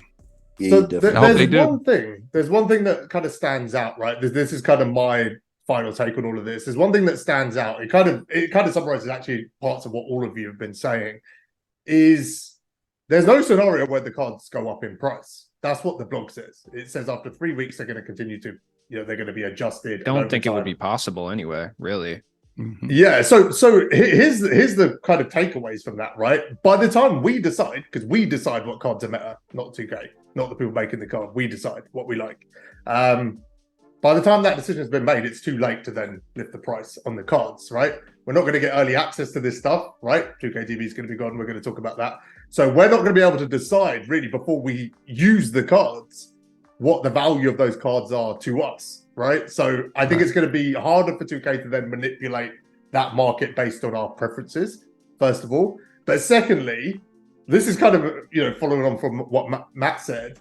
Yeah. Sniping's gone because the auction house is gone. Is anything going to replace it? Can anything replace it? Or are we in a perpetual world now of diminishing returns in terms of MT? The new meta is the deal of the day worth it? The deal. Yeah, Should I that's what- snipe the deal of the day? The deal of the day, bro. I love this, by the way. I love this element of the game. I think it's going to create so much up. Imagine last year if randomly, when Tim Thomas was out, imagine randomly DeMar DeRozan was suddenly 50K for an hour. Mm-hmm. People would be going crazy, man. From a hype perspective, this could be big. It could be. It could be. It could be That's something. all how they use it. Yeah, it depends because I heard some people being pessimistic, like the deal of the day is going to be 5% off, or whatever. Which it could be, but it depends because it depends if they actually make that deal of the day a deal or not. It depends on how big of a deal it is, which is pretty much the moral of the story. I mean, I'm sorry for repeating myself 100 times, but I guess that's where I'm sitting with everything right now. Is we got to wait and see. Should we just pack it up now and then we'll pick it up in a week when we know everything? For real. I mean, if you want me to sit here and speculate, I can. That's kind of what we do, yeah. Do we know exactly the MT situation now? We know that we have VC and MT. So I want to know how much is going to be per 100K. We talk about MT. Come on, somebody, do we know? What code do we have to use at checkout? To say, do we use a code Ronnie2K to get 5% All off? that jazz. That's actually a really interesting thing to bring up. Like, will they give creator codes? They for better. I purchases? swear to God. That's That what would be yeah. sweet. Oh yeah, I'm gonna run that all that jazz code up, man. That all that. I'm Yeah. not using it. Use out of code spite, Jazz. but- I want to say 10% off at checkout. Use code all that jazz without breaking TOS. I want to do that at some point. It works both Down ways with though. that. It helps them out. It helps you guys out. Like it's a two-way. It works for everybody. It's surprising Really. they haven't done it. It I'll be doesn't honest. work for No, me. but it works for the creator, the consumer, and 2K. Like, why wouldn't you do it? You know what I mean? Right. Because then I would Might as have well. to use Jazz's code, and that would destroy me. Or you don't have to use Jazz. You could use somebody else's code, like What the hell, bro? If there's a FTB. code, use mine.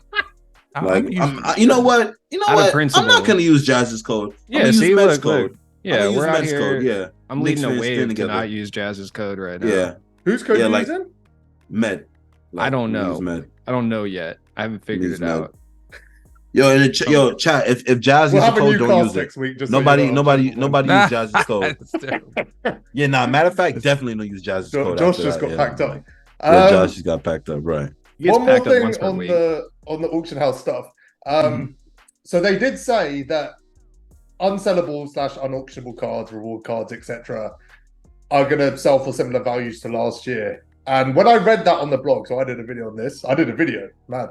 When I read it on the blog, I kind of said, I want to keep reading, see if there's more that we can do with this stuff. Is there an exchange? Is there FIFA style SBCs that this stuff can go into and give us a ton of value so we don't have to quick sell it for nothing? This is a bit disappointing. I don't know, because like Jacob said, the stuff that they kind of mention exhibitions are back but don't really talk about them, right? So we don't know if the exchange is back. It could be.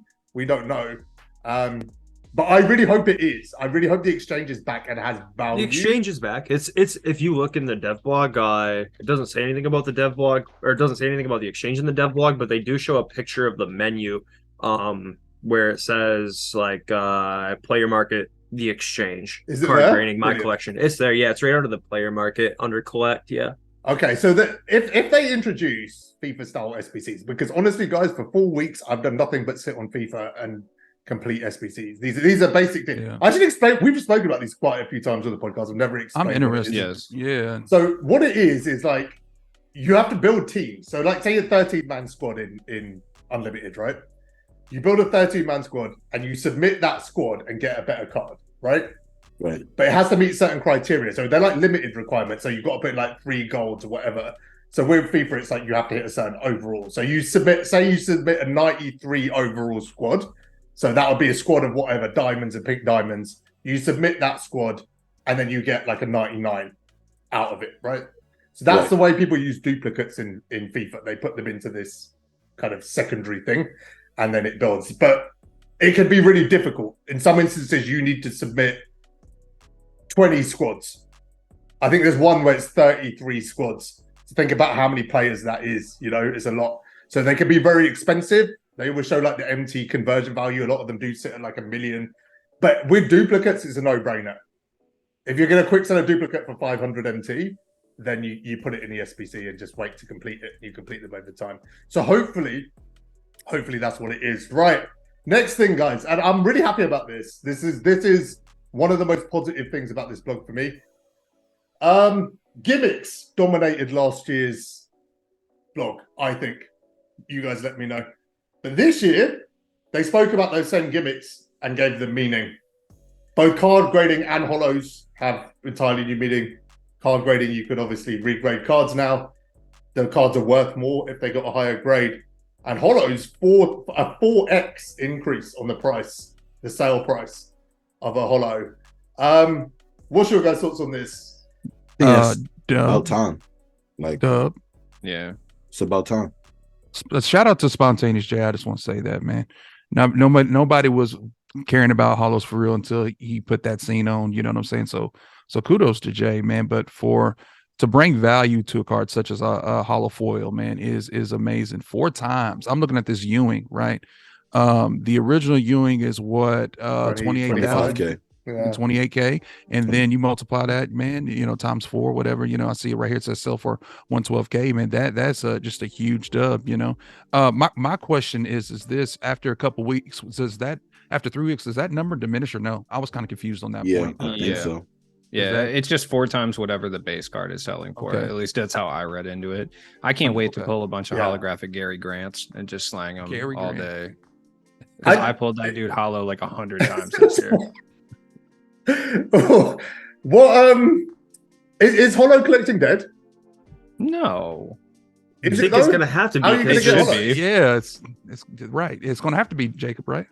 I mean, I guess unless Jeff Bezos decides to hit up the 2K community, I mean, who else is going to sit there with a collection of cards that's worth 4 times of what their face value is just to flex? Back in previous years of 2K, right? Maybe a 10% markup on a holo would make sense. If regular Dark Matter MJ is going for 400K and a holo is sliding through, you might see that go for 450, maybe 500. Maybe someone might pay a little extra for a holo, but 4 times. I mean, if you're collecting holos, your whole collection is going to be worth 4 times what I like it though. A regular version would be. I don't know. I mean, I never really got into the holo scene or any of the gimmicks really, but I mean, it's cool. I think it emphasizes like card collecting though, because if you're really collecting cards in real life, wouldn't you, let's say if you got like a holo baseball card or something, the value would be increased by that much. So I feel like they also kind of just making it just kind of emphasizing the whole card collecting aspect of it, of my team, because it's a card collecting game at the end of the day, fantasy game mode. So I do actually like that they increase the value of holos. That's a damn good point. I'm sorry, Ludes, please go ahead, man. No, I just feel like what they've done this entire year is they've picked little niche communities inside of like my team specifically, maybe not necessarily 2K proper, but like in my team. And they've just taken these little niche communities like holo collectors, comp people, sniping communities, and they've just taken the thing that they do and then just pretty much destroyed it so that everybody else can enjoy it now.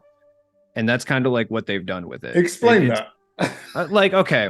So like there's a small percentage of holo collectors. Holos really didn't do anything. Like Jacob said, you get like a 10% markup on them.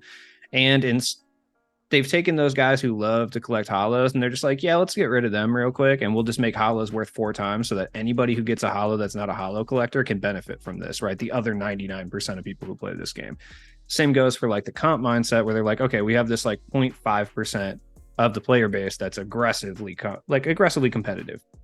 What if we just got rid of the 250K, which is the reason that everybody takes it so serious, and it'll make it better for everybody else? There's a sniping community. Okay, they love the market.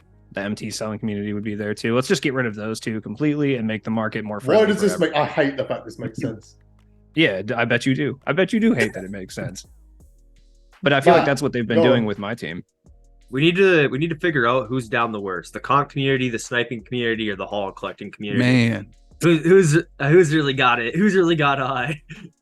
Who got hit in the head? Who got hit in the arm and who got hit in the head?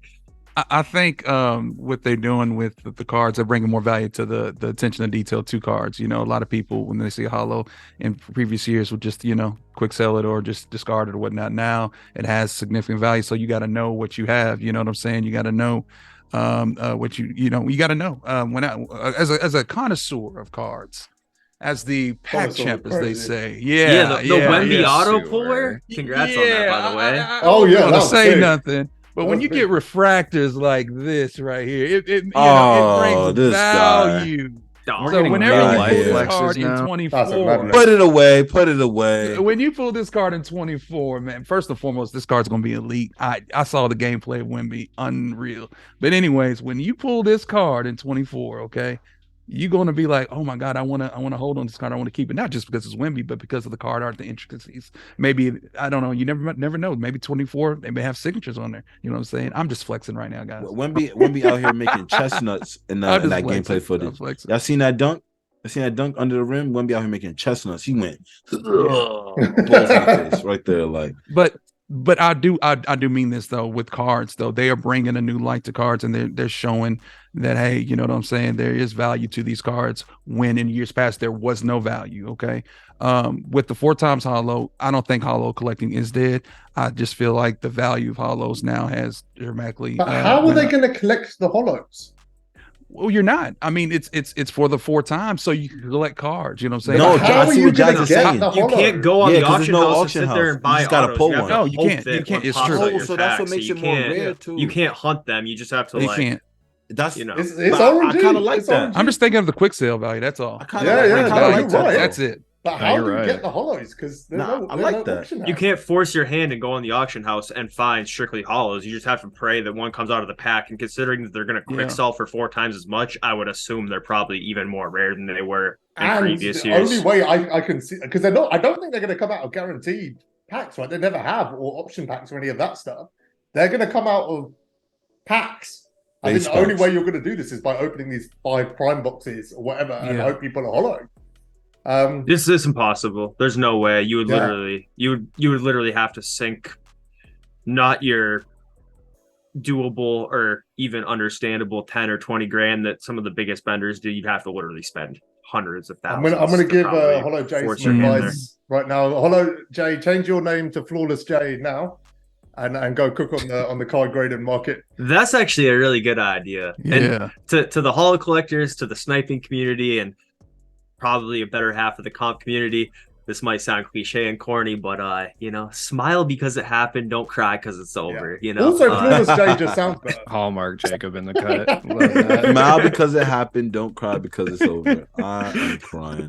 The cliches are crazy, right?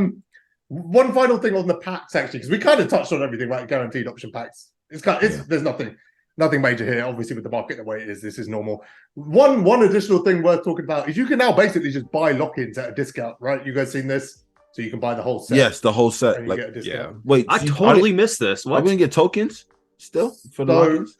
We'll come back to tokens. So let's stick to this for now. So yeah, basically, if there's like 10 cards in a set, let's say they lock in for Tim Thomas. You can buy the entire set and you get a discount if you buy all of them at once. Oh, they're gonna spam that. I know. Oh yeah. They're gonna make that a thing that you they're gonna entice that. They're gonna make those lock-ins are gonna be nuts. We're gonna have a lot of lock-ins. They're gonna make those enticing, which is scary. Because I'm unemployed, but that's gonna be enticing. Let's see where the podcast goes. You know what I mean? Then we can cook. Just another note: if you haven't sub like all of that, we're trying to get paid here. Right? Let's move on. I think Pax is done. What did Josh just did? What did he say? Tokens. Yeah, he was talking about tokens. I mean, they're seasonal tokens. Cool, whatever. Don't care. Yeah, it's kind of coming up in a bit anyway. XP, let's chat about that. So you get XP for just playing games now. I'm assuming we all prefer that, right? Yeah. I don't want to have to sit there and score 30 points with like some trash card 4 times. I can't watch Josh do it, try and grind XP every. I'm so glad this is done. Watching this guy commit for the best part of 30 seconds to get in a card and then give it up every season. Honestly, classic. Damn. What was that? The minute you have to play with like, Bruh, my man said, huh? Oh, snap. Oh my god. Yeah, watching him have to play with like one subpar amethyst and just being like, I'm not doing this anymore. Yeah. No, I'm Good. like, it don't take much to turn me off literally playing the game. Like, Jazz, remember, it was to get Sean Kemp. I had Trey Young. I hate that guy. Matt's still laughing. Bro, I hate that. That Trae laugh Young, was bro. crazy. Could someone hate clip that that Trae. laugh and just post it? Oh my gosh. That's a gift waiting to happen. Oh, I love Josh. Nah, man. I hate that Trae Young, man. Like, I remember I was gonna get Oh, Sean my Kemp. God. All it took, Jazz, was like not even 5 minutes, right? I'm playing with it. I said, yo, if I get one more turnover, I'm getting off the game. I got another turnover. I closed the app and I ended the stream. Like, literally, it didn't take me. It was like what, You got 30 a whole minutes bunch into the of stream. turnovers the other day when you and Jacob were playing. That was kind of your No, I was missing contribution. shots, not turnovers. I missed shots. It was your I had highest two- stat line. Was I had turnovers. 2 turnovers. Don't say a bunch of turnovers. All right, it was 2. Two's enough server for the judge. 20 game to 21. by the way. No, stop. You know, Jazz was throwing 2. You know, throwing up some bricks too. What with Harden? Yeah. No, not I with was Harden. so Harden bad. It's Jacob- crazy. Jacob Jazz said about shot the Harden best with Harden. with the old. It's card. on Twitter. You know what? Jazz shot the best with the old card rather than the newer cards. It's so crazy. Because the quicker jump shots are hard, man. They are. No, it's Harden's because jump I'm shot making was- 24, bro. He I shot don't know. 17%. That Harden jump shot 24%. is the weirdest thing in the world to me. I don't know. Some people love it. Jazz isn't the only one. I did not. It's pretty quick though for a opal quick jump shot instead of very quick. That thing burns. Yeah, Jazz yeah. was giving people their Yeah. 13th reason when he was playing on playing against those guys. So, Give him a Jazz, 13th reason. let me ask you a question, right? You've touched the game. Why you gotta say it like that? Say you played the Weirdest game. way to That's play. why you gotta say it.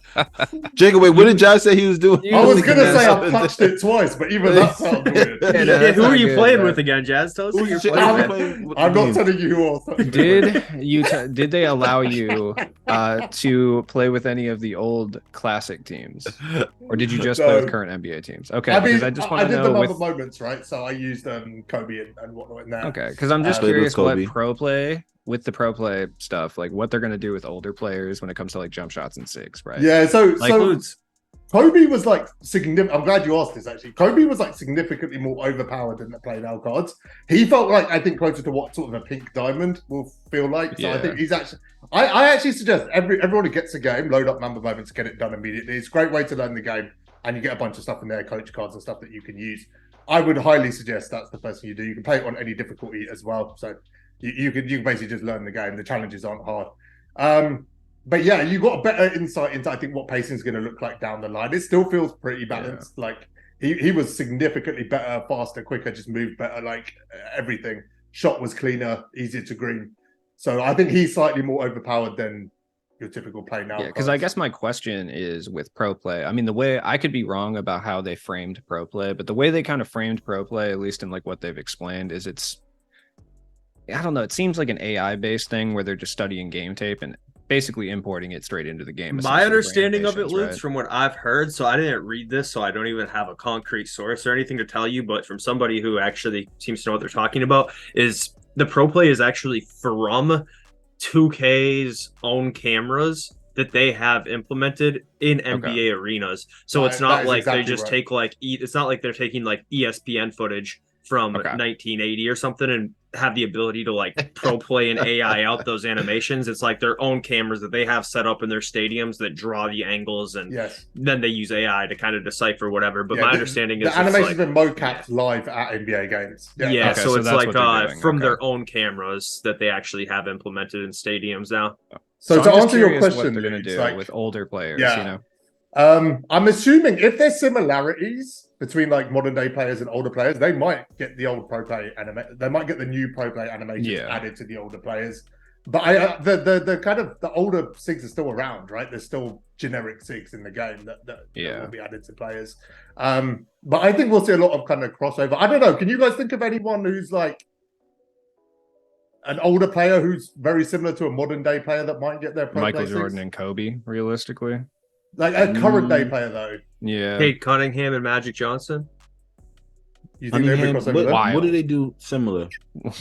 They're big. Not the, he just none of wanted the to. He just animations are wanted to similar. bring up Cade. He just wanted to bring up Cade. That's I it. was about to say this man done lost his mind. I wasn't sure if he was serious. I was like, do I? You I'm No. glad he laughed. No, he he scared me wasn't. for a second. Oh, All right, he's a little more Penny Hardaway than Magic, but I you would. know. I would can't agree argue with that. that. I would agree with it. I wouldn't go full, but I would agree. Penny's a dog though.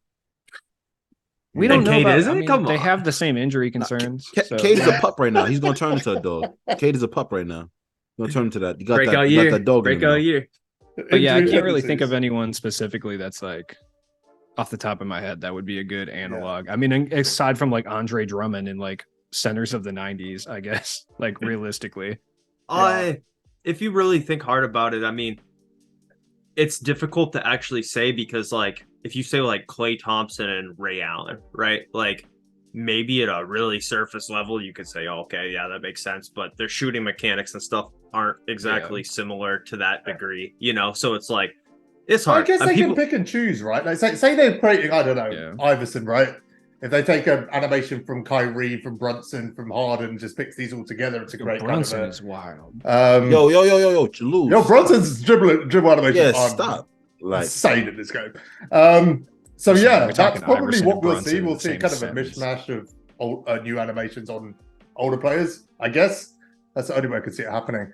Okay, interesting. Back to XP. You guys all glad that you get XP for playing the game now and no Yes, more yes. agendas? Yeah. that's something we've been saying we've been stressing a lot I last. can't believe year it on the took podcast. this long. You was stress for like Bro, the last those 2 years. It's something agendas, you've been bro. Those stressing for. agendas. And they for were worse 2 last years. year. Like, it seemed like every agenda was like, do X 5 times. I was Yes, like, it was horrible. You Who get wants 12 to do rebounds this? 5 times. What the hell is that? Who I'm wants Looking to at glad them do right this? now, they're awful. That was Like, too One much. thing to point out though is there is dynamic goal Yes. XP. So Mhm. like if you look at the Gerald Green picture in the dev blog, Yeah. like once you pull that Gerald Green, it says do X, Y, and Z with him to earn additional XP. So a little bit of that is still going to be there, but it's not going to be like an agenda where you have to go find and buy that player. It's like you pull this player and now they're offering you XP to do a certain They challenge. also said there's Right. like agenda cards as well, right? There's going to be literal agendas for cards. So there'll still be agendas and things. But That's for good. level 40, it was just rough, man. Like, it was so rough. Spending your entire evening trying to get rebounds with a player, like, who wants to do that? I know, and then it How feels did like we the not game tap just out of this doesn't. way quicker?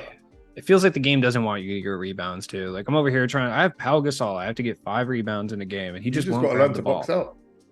Yeah, that's a skill Oh, we're issue, going back Luis. to this. I'm We're not back gonna to lie. this Yeah, again. This is a 100%. callback. Getting We're doing rebounds is the callbacks on the easiest agenda podcast to now. do. What are we Yeah, it's the easiest sitcom? thing to Lose, do. it's been 2 years, man. You got to learn to box out. Come on. Yeah, man. Oh my god, I will never forgive you guys for making me sit there and listen to these two fools tell me that the rebounding was skill based. I'll never forgive you for that. Who were the fools? It was Josh and someone else. I think it was Tanaka, if I'm not mistaken. Sat there and told Shots me that. fired. Oh yeah, the podcast is out there. You could listen to it. Told me that rebounding was a skill issue. It is a It skill was. issue. No, it's not. Oh my. It's 3 fools then. 3 foolios. Even if No. it's not for everyone else, it's a skill issue for you. No, yeah. See, there it is. That's what I was waiting for. I was waiting for the patented. I'm just trolling to come through. I'm not trolling. I don't do that anymore. Okay. deadly serious. Okay. That's a skill issue. Okay. Look at Matt's background. Mamba Oh Matt. yeah. Matt Mamba. Oh, I gotta ask. Man, What I like jersey- that. No, Matt by the Mamba? way. You know, me and Kobe share the same birthday. Oh, see, That's you dope. really are Matt Mamba. I really am. August 23rd, man. Oh, Matt Mumbo. Oh, happy belated birthday, bro. Thank you, yeah. man. I said Yeah. happy birthday to you, though. I You did. did. You did. You I did. thought I forgot. I did. I remember Man, that. I'm getting old, y'all. Man, I feel 119, bro. 100. I'm a vampire. That's so bro. oddly specific. 119 is so oddly 119, specific. man. like- Man, I'm telling you, I'm old, man. Vampire in Brooklyn. Hey, look, real quick on XP, I think I wanted to say, man, that is a dub, man. And like you said, it's way past due. And I also like the new season change with the double XP, which they brought that from Park, man. That's pretty dope, isn't it? Yes, Agreed. I'm a part-time park player. Like I play with my friends. No, I'm not. Yeah. I don't say that. I run park with my friends. You're a He part. He had to correct himself because Yeah, I had to correct myself. I gave Jazz a hard time about saying that. I run park with my friends, and a lot of times, like they like to grind level 40. You know, I'll do that with them.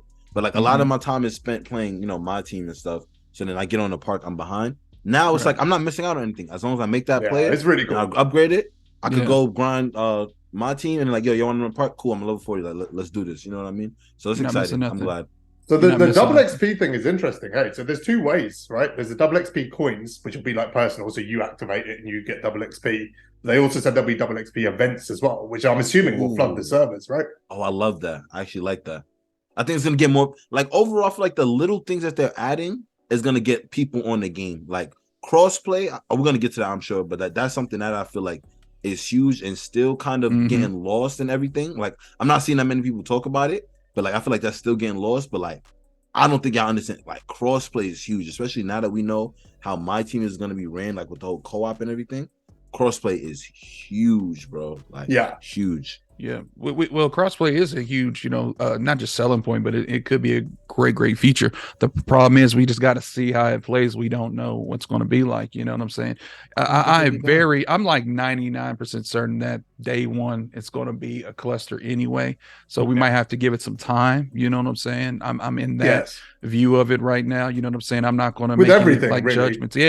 I'm not going to be rash judgments on 2K in general because you know everything has to be worked out. I know there's going to be certain patches, certain things happening, but with crossplay, that's something that's going to have to take time. You know, in other games, crossplay, you know, is cool. You know what I'm saying? But sometimes there's those glitchy moments. I play the show which has crossplay, and you do have those moments where another person might glitch out and they have McDonald's Wi-Fi, and that just kind of like messes up the game. You know, in a sense. Some of them are gonna pop loots for all the smack he talks about my Knicks and RJ Barrett.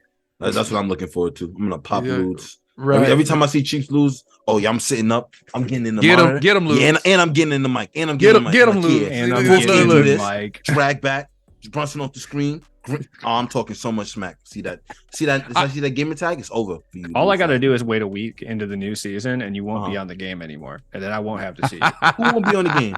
Oh no, I'm gonna be on that game. I'm gonna be running the Knicks. I think we need to do this. I think we need to make this happen right here. Okay, we need like a co-op. We need like a co-op, like Ludes versus. Here's what we should do: me and Ludes versus Jazz and Josh. Man, hey, we get one more in here. You're getting popped, bro. Jacob. Can I trade Jacob? You know what, Jazz? I'll play another time.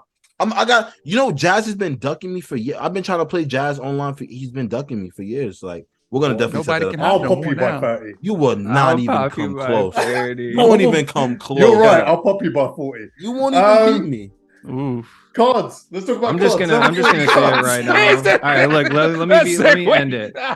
Let me end it real quick. I will say right now. We should do an OurTeam little best of 3 series. Yeah. You know what? I'm gonna say Jazz, Josh, Jacob. You know what? Throw us anyone. Me and Matt will take you down. It doesn't matter. Let's go. I'm ready. And bring DVG out here. Bring him. You'll come out here with Greg Ostertag and get popped by Star J Barrett. God, I swear to God, if you don't get Greg Ostertag card, I'm going to commit seppuku. Well, he everybody tag. He can use Blotto now. That's what I can. No, after what Jazz did to him, you don't want to use that card. No, I'm gonna give Jazz. That poster, dude, with Kobe. Jeez. Hey, real quick, everybody that's in the comment section right now, let us know in the comments who would you like to play in co-op or play with in co-op or play against in pop. I know maybe Ramsey's in there somewhere. He's chirping in the chat the entire time. Oh yeah, no, I gotta pop. Let me take that a step further. Who on this panel do you think you could pop the easiest, and why is it KillaJosh? Right. It's not. No one would ever say me. No one ever say me. I mean, everyone's gonna say you. No, they're gonna definitely say. They're gonna say me for sure. Yeah, they're gonna for sure. I don't know. Ludes can hoop, bro. I don't know. I'm the most hardcore casual there is. the most Jazz is free. Jazz is free, by the way, guys. The most hardcore casual. Jazz is free. Do you want to talk about tokens, Josh? Yeah, I want to know when you mentioned the lock-ins with like how you said we could get the lock-in set for for cheap, like well a lesser I didn't say price. Cheap. Well, not cheap, a lower price. A lower price. Let me not say cheap. A lower price. It made me think like I think someone said at first you weren't hearing anything about tokens, but someone said they seen like tokens come up in like a screenshot. I believe, It's in the in the blog, MyTeam. like, It's in the blog, right? Yeah, there's token Yeah. cards about. There Yeah, are yeah, seasonal, okay. seasonal You need all the tokens now. token cards to get Brandon Roy. Yeah, so like, do you think they're gonna start doing? If there's gonna be seasonal tokens, do you think they're gonna have lock-ins for tokens still, or they're not gonna do that anymore? Nah. No. What do you mean? Oh, lock it. Oh, I see what you're saying. Yeah. Lock in sets for tokens. Is that what you're saying? Yeah. Probably not. No. Yeah, I don't think too so, much because in it for them later in the year, right, there would be no point to lock those sets in, and that hurts them trying to sell super packs and stuff. So I'm guessing all the lock-ins are going to be cards. player, cards, Oh, okay, I like think the that. I'm not mad at that. 30 cards this year are going to be, or they'll be like a general token, like whatever season you're in, you can lock them in, which will add a layer of strategy to it to a certain extent, because it's like, do I want Brandon Roy or do I want to lock this set in 2 months when there's probably a better card? Yeah, one thing I will say is tokens, they need to have value. So we know there's 3 cards, right? There's 3 token cards. There needs to be way beyond that in there, because obviously tokens don't carry over. I don't know if you guys have seen this, but you have to spend them in the season. There needs to be a bunch of things to spend them on, right? Because I like the fact they've kind of done this, because visually it was just bad, right? Anyone who ever screenshotted their game had 5,000, 10,000 unused tokens. It was just a bad look, really. It just looked like a dead currency. So they've kind of solved that by forcing us to spend them, but also, like, you know what I mean? You think they'd ever make tokens purchase, like in the future they'll make it where you could buy tokens because they made MT purchases? I'm surprised tokens even came back. Yeah, I don't see that. I mean, like, it is a dead currency. I just don't. I feel like token cards are going to be more or less for like things to go towards more cards, right? So like you have to get all the token cards to get Brandon Roy. Like for some reason I just got a gut feeling like we won't see any like demon token cards, but I could be wrong and I hope I'm wrong, but I didn't expect it to come back, and I feel like with the way it came back, I feel like it's more of a vehicle to encourage people to grind a bit more, That's kind of how I see it, because they announced who they are. Who is it? I think Victor Oladipo. No, it's Victor Oladipo is an amethyst. I think you get from Complaining Unlimited. Yeah, right? I'm thinking of somebody. Who was it? It's not Bam. Bam was the lock-in. Why is it slipping my mind? I don't know. Whoever it was, it wasn't a guy who it's like, oh my goodness, I need his amethyst card on day one. I can't wait to get these tokens. Are you talking about the token cards? Yeah. Yeah, it's Franz Wagner, Daryl Griffith, and Franz. Louisville, okay, well, maybe Franz won't be. They might give him soft. If they give him small forward, Franz Wagner's a high flyer apparently, guys. I don't know if y'all seen that in the play. He's a high flyer. No, I didn't. Franz Wagner. I like That's him. what they have him labeled as. Go blue. Yeah, he should have been on the Bulls. What do you think of the Amethyst center Magic Johnson? Have you seen this? I mean, I expected one. He's a center, isn't he? Year. He's a center. Yeah. Is he gonna? Well, how is he gonna move though? Because he's Magic Johnson. Right. Oh, he won't move at all. He's a center. He ain't gonna put the ball in his hands anyways. In history speaking, center Magic Johnson cards are horrendous. Do you think they give him some pro play animations though this year? That's what I'm asking. Because why wouldn't they give him pro play animations? Yeah, they did kind of hype him up, so maybe they do. And usually they drop a center Magic Johnson. Who do you give? Whose pro play animations do you give to Magic Johnson? Probably, according to Jacob Shea, maybe Cade or not Shea, Cade. Okay, it's not Cade. Shea. Honestly, it'd be like if you wanted to really like Jokic. Honestly, might be like the closest. That is awful. If they give him Jokic though. Nah, but with the pro play, we could see Jokic be a lot different. Jokic is probably the closest player to Magic Johnson that we've seen. Which isn't saying that much because they're both incredibly unique. But what other 6'10" guys pass like that? LeBron. What other guys give him LeBron pro play sigs like his dribbling? Because people compare LeBron to Magic all the time. But they have to visually speaking, I mean, Magic was not the visuals very different. Run through you type of player that LeBron was at all. He was I'm just talking about like dribbling, because LeBron. It's not like LeBron's really flashy with his dribbling, but like he controls. That's what I'm thinking of. In terms of my question. My bad, Josh. I didn't mean to cut you off, brother. I'm sorry. My question is, why does Magic Johnson not have his own pro play animations? Because it's very easy to duplicate. I mean, he has to. No, because pro play is taken live. It's taken from cameras live in the stadium, and of course, unless I don't think you're gonna be out there at 60-something doing that, No, heck no. I mean, I'm he probably assuming would. they might do that for next year, right? Maybe they'll bring up some old footage to try and find a way to AI mocap that. I mean, I kind of assumed they were going to do this all along, but it's going to take time for them to get it right. Yeah. No, because there's technology like that. I can't remember where I saw it. It was this video. I don't know who it was, but there was like I don't know if it was like ESPN or something. They took somebody who was in the studio. I think it was a highlight with Aaron Gordon. They scanned him into the highlight, and like it looks like him actually dunking the ball. So that's how I assumed how pro play worked. Like they didn't actually have the live footage, but like they could scan, you know, whoever. Let's say they scan like Magic Johnson, whatever, and then they add like a footage of like a game being played, and then like they add, you know, the animation. It's the 3D element of it, right? Which you can't do from just a screen grab, right? Like, you know, all these animations are mocap in 3D, which is what makes them accurate. So if you're taking it off an image, it's very hard to. It's their own I'm cameras, confused, right? It doesn't make any sense. All right. So if what you're saying is true, then how are they going to do generic animations then? Because is that speculation? They'll be mocapped by people. They'll be mocapped the old 2K way. people. Then why do you have somebody do the skyhook then? Just like Magic did in 1980 NBA Finals. I mean, you could do the skyhook with Kareem last year. That stuff's already been mocapped. It's in the game. So I think they're just going to keep. It's just whether you get it accurate or not. Yeah. Okay. But think about that. Think about the parameters you need to get someone to be Magic Johnson's mocap. Yeah. Like, it's easier Just said than use done. LeBron's dribbling animations, man. Get Let's Ben bring the Simmons dude to in do from it. winning time. It's fine. That's right. Boom. He did a pretty good job, so respect to him. Who's buying level 40? You know I Josh, am, bro. probably. You know I don't grind the game. Day one? You know I'm definitely gonna buy level 40. Day one? Here's my question though: Day one, I yeah, don't yeah. think so. It's going to be $80 or about $80 to pay for level 40. I feel like it would make more sense to spend that $80 elsewhere in the player market. Like just Nah, speaking I'm to just value. lazy, I feel though, like that's why. I feel like you know, yeah. If you think about it, you are lazy and you don't. And you do decide you want to spend $80. I think you probably go to buy it, and you're like, well, you know, that $80 would be better well served if I buy MT with it. You know, Yeah, I don't have that Jacob, thought you bring process. up I'm a really impulsive. I interesting just go. point, though, because it's like the past few years, like the level 40 has been trounced by a card in packs almost instantly, if not before it even drops most of the time, right? But with them charging for level 40 now and charging for the season pass, do you think maybe they stop doing that because they want people to buy the season pass? They want people to buy up to level 40. So maybe that card is a little more elite for longer now because of that. It's really hard to too. tell because the first level 40 always is good. We never had a bad first level 40. It's never the first level 40 that's trounced right away. It's always the ones that, like, they always, for whatever reason, make sure the first one's good. So it's I guess we'll know in season 2. But I think it's the whole pacing of content, like the fact that the first 2 level 40s, I believe, are going to be diamonds. I feel like that is what's going to help make the level 40 cards good and stay good. Like maybe if they drop diamonds in the pack, it'll be like a 93, 92 overall diamond, you know, like to kind of keep the balance going. I feel like that's the direction they're headed in. Like, I feel like if they're going to start the first 2 seasons as level 40 being a diamond, I think the level 40 is going to be the best card in the game for the first few seasons. How do we all feel about that? By the way, I like they're kind I of. love it.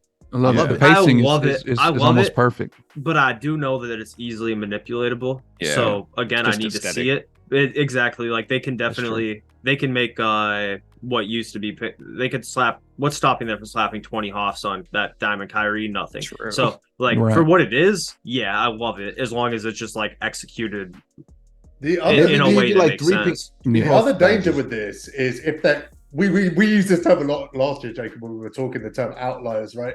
If the pacing is slower, it can make the outliers more dangerous.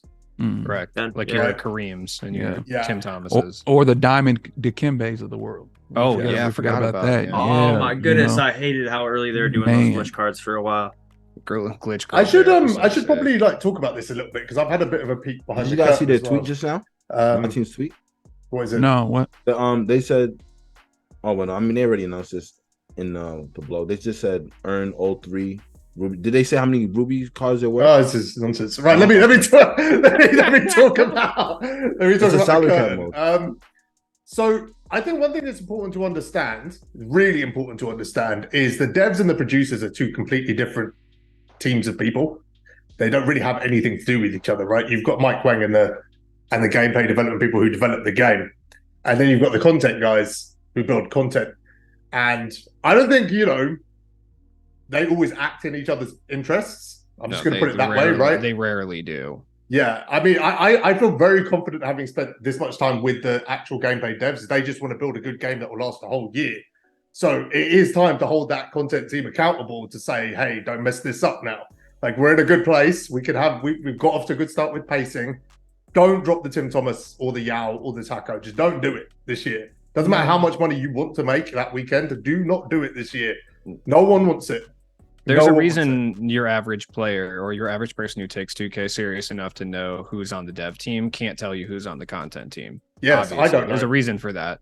Like they I aren't don't know on who they are. social media because that's why all the hatred gets directed towards like Mike Wang and Sam. It's because those are the Ronnie. only people and Ronnie. Because those are the only people that PR people guy. know. Yeah, the content guys are PR never going guy. to reveal themselves. Like the people who set prices and make up the content, they're never going to pull up on social media and be like, "What do you think of this card?" Because they're going to get so Yeah. much vitriol, Yeah. deservedly so. They are a bit Well- nameless, bit faceless. And then, I mean, but I also- just don't want to. I don't want to say like way too much here, but it's definitely something where people who maybe have say over certain content has maybe reached out to myself and others before to ask questions about certain things. Mhm.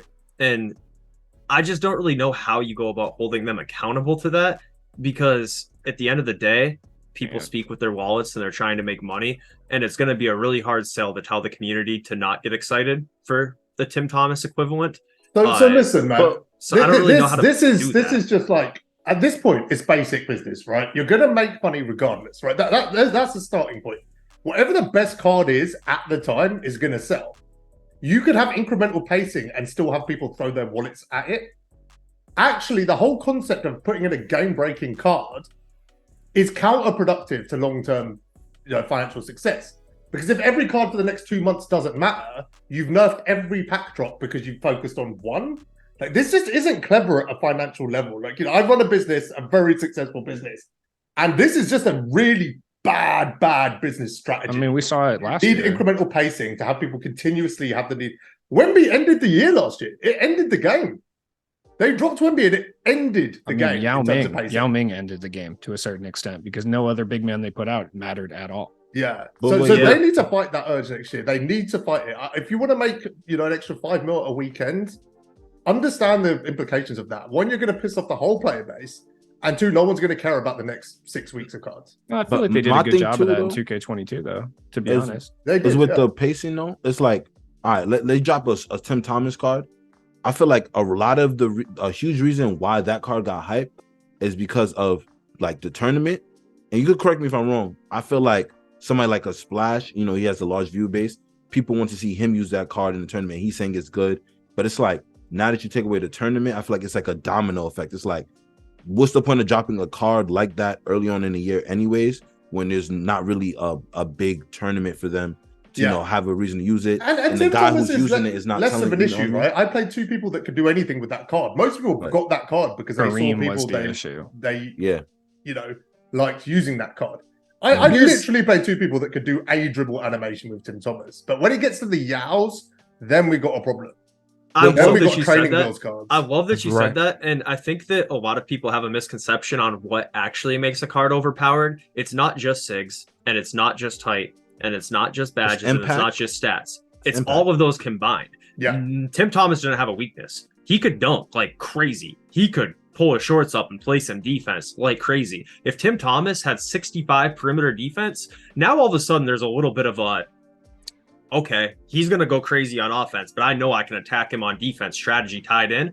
And then you can then drop a card that is almost as good on offense as Tim Thomas, but has more respectable defense. And now the power creep continues. The problem is Yao, no weakness whatsoever. He Yeah. could shoot, he could run, he could dunk, he could in do anyone's everything. hands. There's Tim no Thomas, same exact thing. Okay, so like, yeah, Tim Thomas is great on offense, but there's no liability. You're not giving up anything on defense. You're not giving up anything in the size department. You're giving up nothing by running Tim Thomas. So you're getting that advantage while giving up nothing. So it's like, I feel like if cards have weaknesses, you can make them more unique because you can then still drop better cards down the line that Yeah. don't have as many This- weaknesses or have a different weakness. To make I things kind of more agree, interesting. but I disagree slightly as well. That, like, you're not wrong. You're not wrong. Tim Thomas didn't have a weakness, but how those cards in someone's hands as training wheels impact the game to completely different things, right?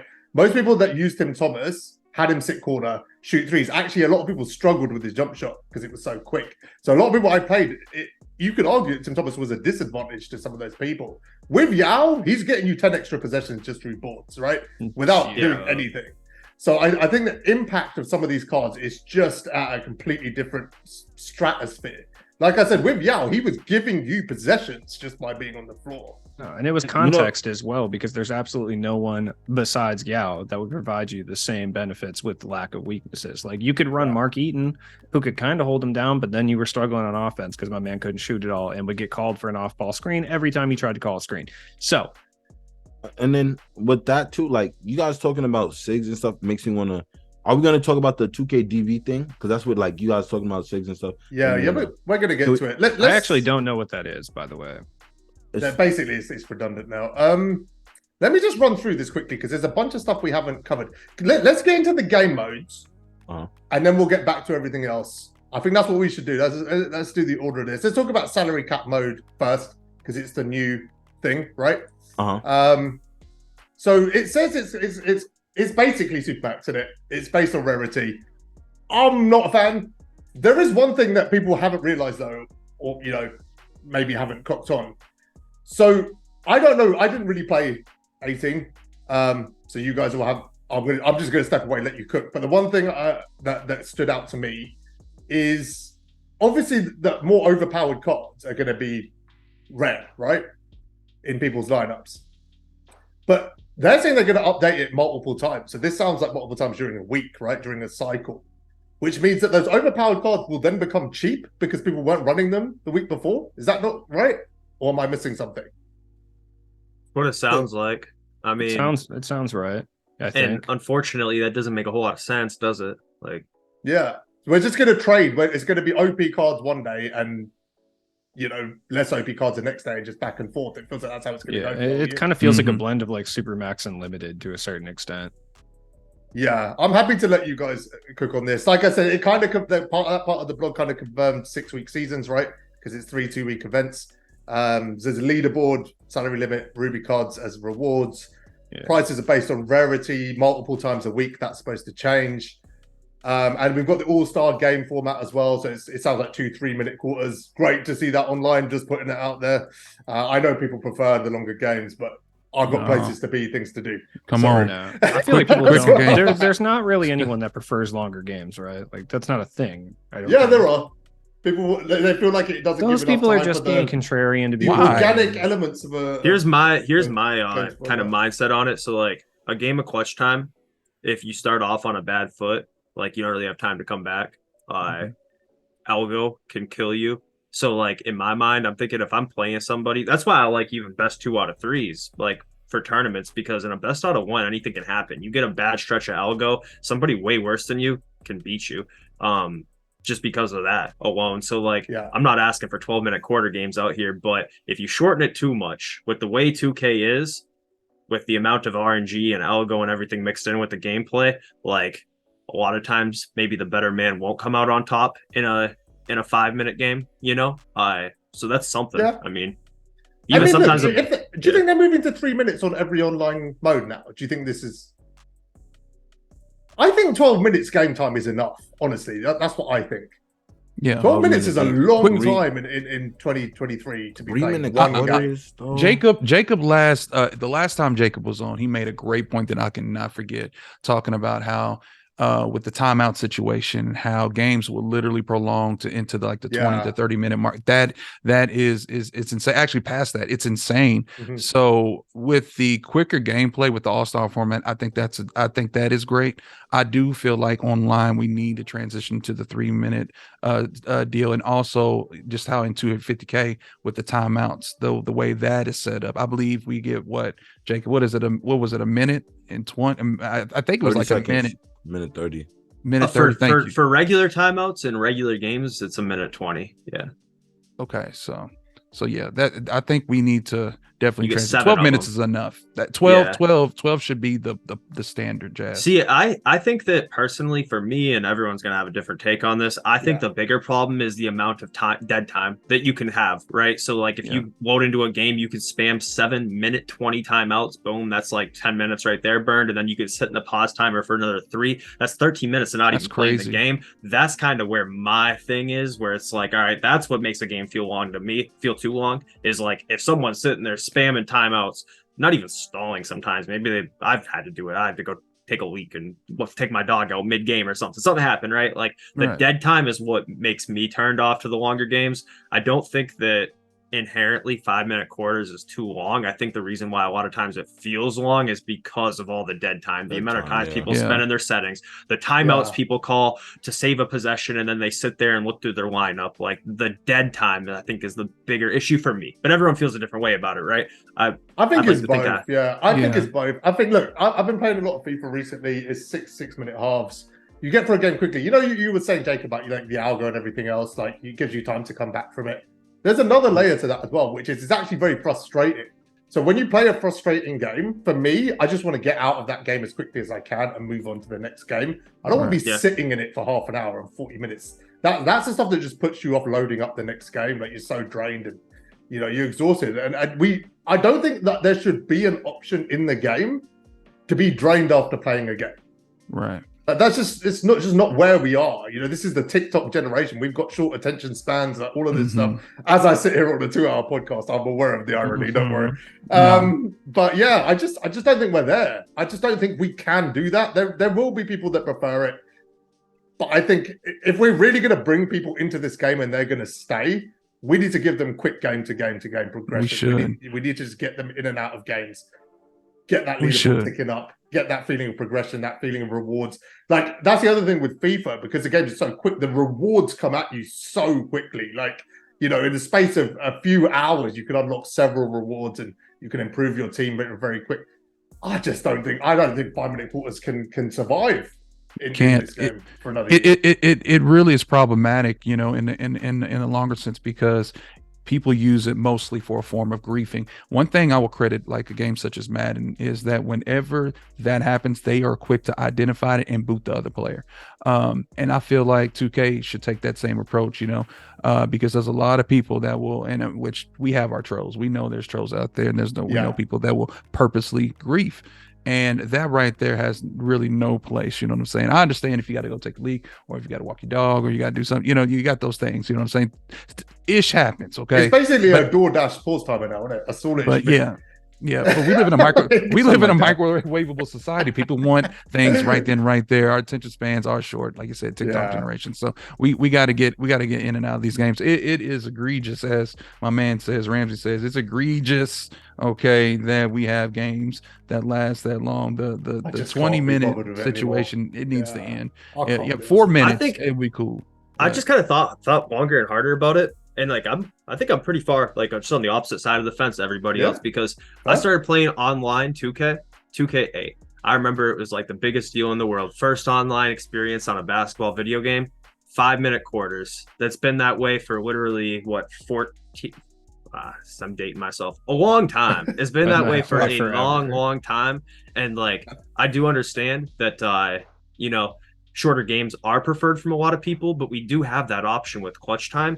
And then you might think, oh, well, you know, those modes that are available that are longer might not be played as much, and you might have a hard time finding a game, but you do have to remember with crossplay, the entire amount of people that you could potentially match with just doubled. So I think there's still a place for it. I think there is. I mean, that's the traditionalist thing. You know, 5-minute quarters has been the standard for basketball online video games since I was, you know, in middle school, over 15 years ago. So like, I think that, you know, there's still a spot for that traditionalist 5-minute quarter game, but I'm not opposed to them expanding on things like clutch time and triple threat, or even adding a 5v5 mode that is shorter, you know, more akin to clutch time, but with like a regular court and stuff like that. I just think that 5-minute quarter thing has been forever. I know attention spans are getting shorter and whatnot, but there's definitely a market, and with the bigger player base with crossplay now, I think that it can survive. I mean, I prefer it, you know, personally, for the reasons I said, like being able to chase the algo and,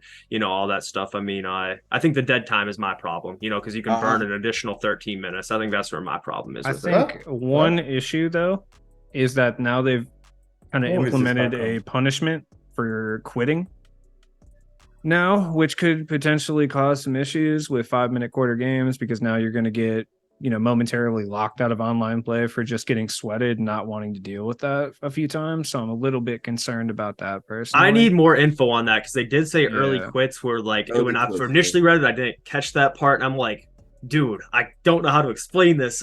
I feel like I can't, but it's not unsportsmanlike or hurting the experience if It's somebody not, quits a no. game when it's a 30-point game. That 30-point blowout is not helping the loser or the winner. Both are one's No. frustrated and one's bored. It's not good. Yeah, Like I'm that's assuming not it's bad. early quits, right? I'm Early, assuming yeah. it'll be less punishing for later quits, but I don't Which know. is good because I do hate people quitting on the lineup screen too. You know how many Yeah, times I went yeah. into limited and people would back out. This guy's got a good team, even though my team isn't even that good. Maybe I just hit a 3 right off the bat and they quit. Like that is annoying. So if they do fix that, and then also still allow you to quit out if the game is a mismatch, Yeah, awesome, great, perfect. I'm gonna say this directly. I better get the win.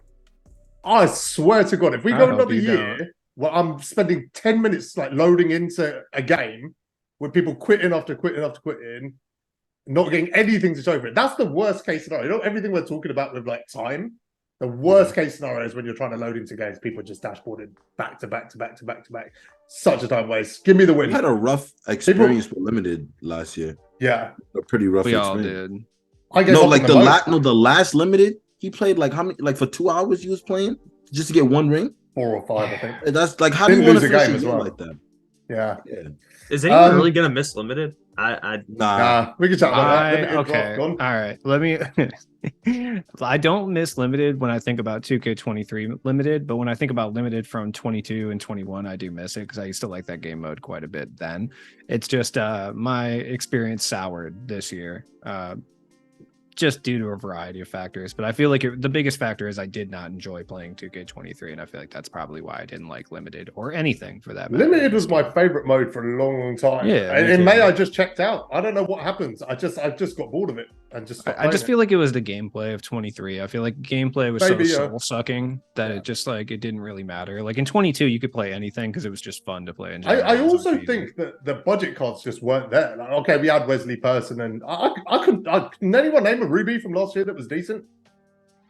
Maybe Yeah. some of the you're so right. This is like the Amis and Rubies did not get the love they typically do Yeah. last year. Limited. Think about the previous year. We were running the Marcus Smarts and the Senguns and all of this. Like it was Eric fun. Snow. You could build a Ruby fun Eric squad. There was nothing. Yeah, you last year. could. No, I mean, that was mostly because they stopped dropping like Rubies and Amis in like November. But you know, like that's I don't It know looks why, like- but they did. Looks like that problem's going to be resolved, right? And it has to be. With salary cap mode, it has to be. If you're not dropping budget beats, and I'm talking about Sapphires, Emeralds, Golds, all of this stuff needs to be fun. Like, there needs to be fun versions of these cards.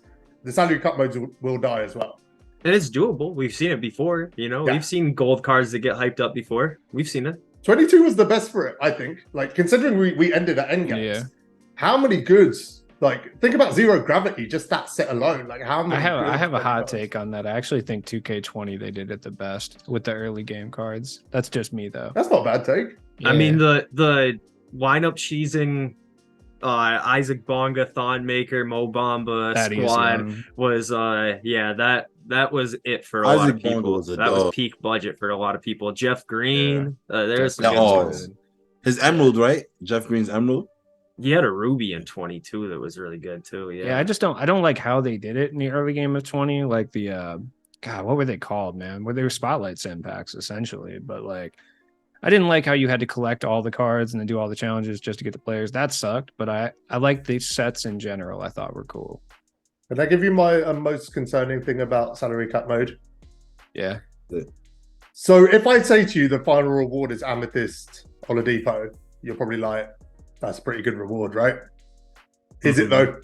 It's going to be available, what, 4.5 weeks or something into the season.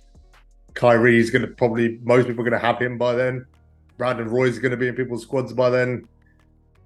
Are we immediately going down the limited reward route? That's my question. Yeah, probably. If but he's whatever. 360 dunking like he was back in his early days of the Pacers, he might be all right. Are we getting 3 ACL tear Oladipo? Or are we getting fresh Well, out they've already been- Indiana yeah. Oladipo? I guess is the real question. You know, I guess it depends. Oladipo could be glitchy though. I feel like a few of these cards are gonna have a little value just based off of the He pro says play 3 number rounds. 1 and number 2. What was that? No, but not because like I was talking about the tweet earlier. They said you earn all 3 Ruby rewards from each round. So is it only going to be 3 weeks in, or could I Three like how does 2-week that events.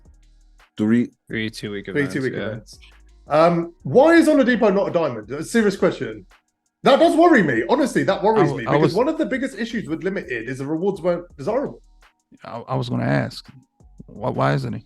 Yeah, Power scaling, I'm guessing, because I'm thinking they're only going to have the 2 diamonds available as rewards, right? Everything else is going to be amethyst and ruby, which if they stick with that for everything else, I don't think it's the worst thing I in the think they world. said Because like there's gonna be Jacob I don't said, think they it's can just bad though. I don't know, like Jacob said, they can just manipulate him, so it doesn't really matter. Like That's what I'm Oladipo saying. could be an amethyst, but he could be. I mean, you I guys don't remember think it's Amy bad, Harden though. that one year? Amy Harden, 2K22. He is the ultimate Yes. outlier, though, bro. That glitch There it on is. him. The glitch Yeah. or I don't whatever. think it's bad that Oladipo. He was an Like- opal at worst. He is. I don't think it's bad though that he's being released when he is though. Like, because I feel like they're trying to also make like, because Brandon Roy's the ultimate reward for the season, right? And then Kyrie's the level 40. I feel like those are like the 2 most important rewards. But they said They there's wanna going to be kinda separate. diamonds for like the daily agenda, oh, not the daily agendas, the agendas as well. So there's going to be other diamonds in the season. And then, okay, So I think by the time the salary cap reward comes around, it should be. Is this a problem? I'm telling you, watch it be a problem. Watch 4 months from now when we're saying no one's playing salary cap. Watch. They need to keep that reward competitive in order for that mode to survive. I don't know. The mode could just be fun. It could. Yeah, They limited probably could have been fun won't. as well, but it won't. Yeah. I mean, the Better rewards game rule mode over it. rewards. Rewards Better rule game over mode rewards is like probably the like number one thing I feel like for like general things that I have had problems with recently. You know, like the times when the unlimited reward is undesirable and the only reward that you're looking forward to even thinking about getting is some RNG card. That really turns you off from like grinding the game, you know.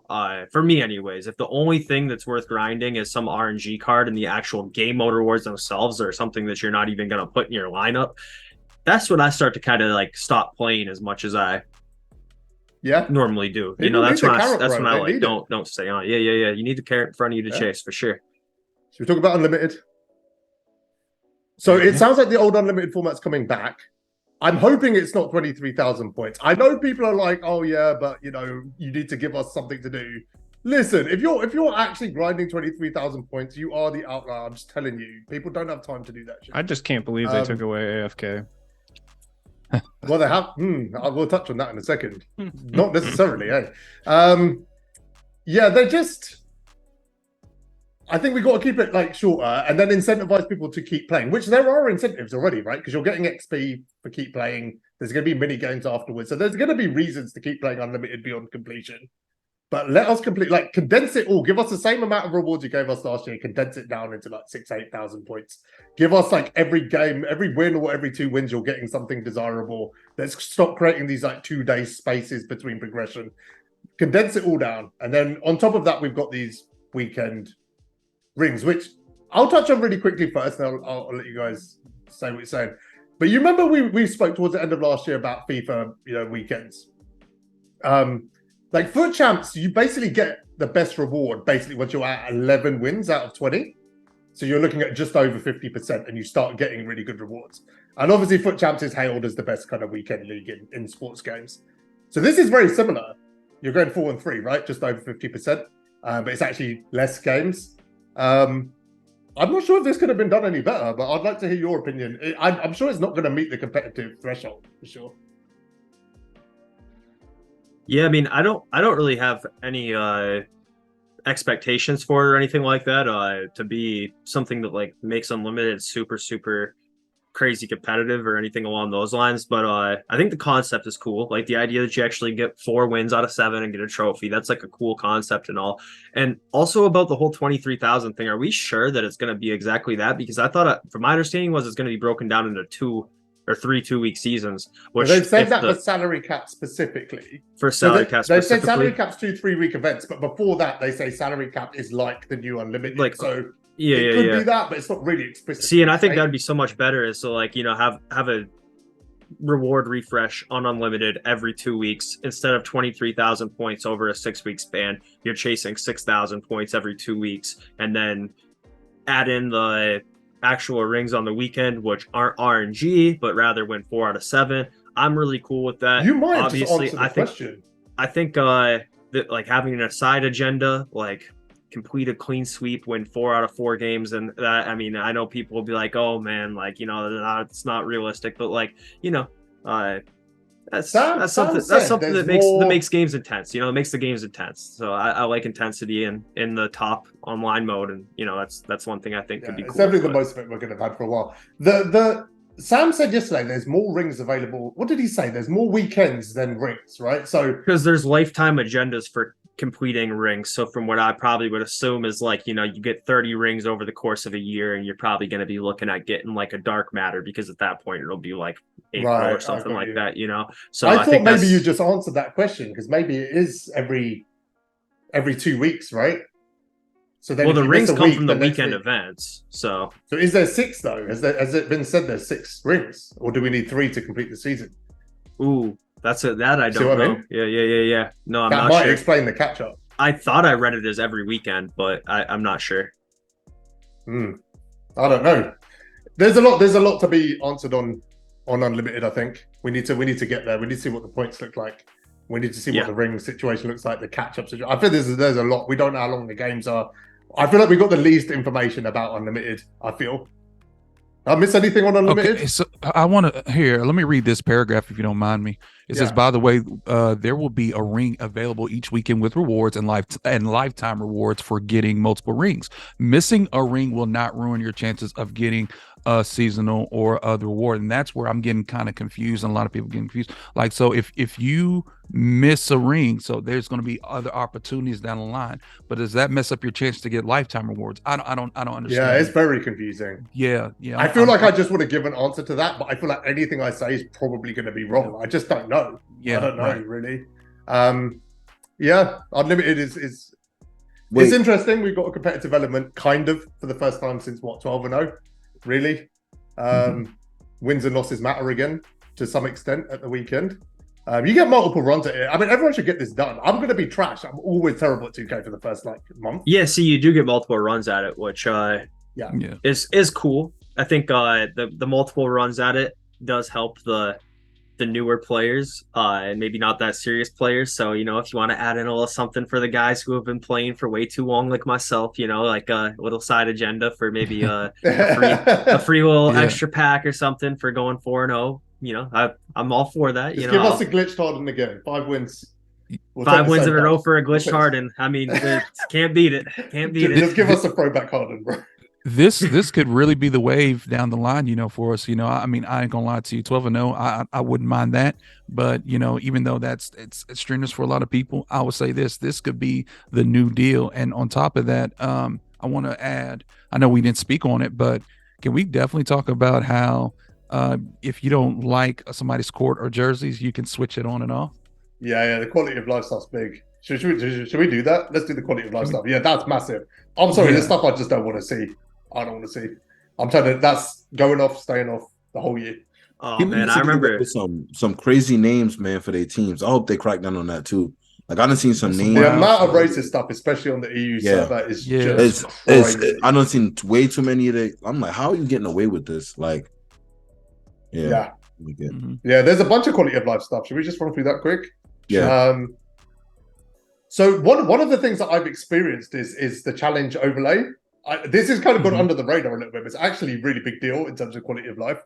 So when you're playing like challenges or agendas or grinding, like say you're grinding an agenda card, or if you're doing a challenge and you've got to do X things to get it, there's kind of an overlay that continuously pops up that shows you your progression. So you don't have to hit the start menu and go into it and see what's going on. So that's a huge quality of life shift. It stops you kind of messing up. I'm sure we've all messed up on a challenge at least once because we haven't been.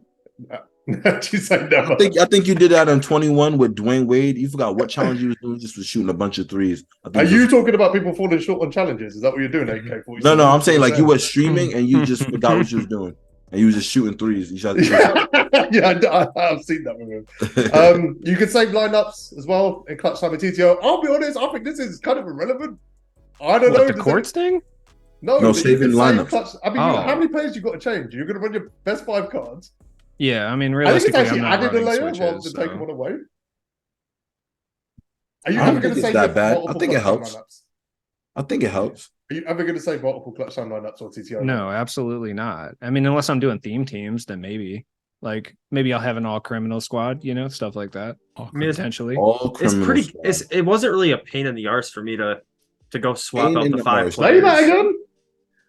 It's that's an old Air Jack 1 thing there, you know. Aim in the arse. Good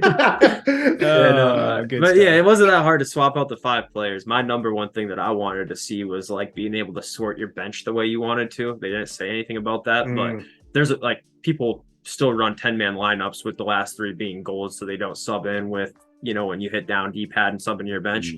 Hopefully you can choose who your backup players are. So I found, this is probably worth noting, I found like fatigue felt very different in the game this year. Like I found myself subbing individuals out more often than kind of 5 for 5. So I think your subs will be a little bit more dynamic this year, actually. So it's going to matter a little bit less. How do you feel about that though? Like being, I like it. You like it? Yeah. I mean, they've said it with the CPU as well, haven't they? They literally mentioned it about AI, that they're not going to sub 5 for 5 in challenges and stuff, because that's not how it works. Yeah. You know, the primary ball handler might stay out and they'll change a couple of rotation players. So I think it's going to be a little bit more that way based and not just we're just trading 5 for 5. So I'll force my hand with it though. I'm John Calipari swapping until I die. It's what I'm doing. Tom Thibodeau?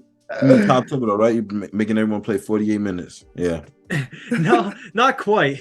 Not quite. You know, I like to run my bench for about 6 or 7 minutes per 20-minute game. That's about the sweet spot. And I like to have my best players in to start the game and close the game.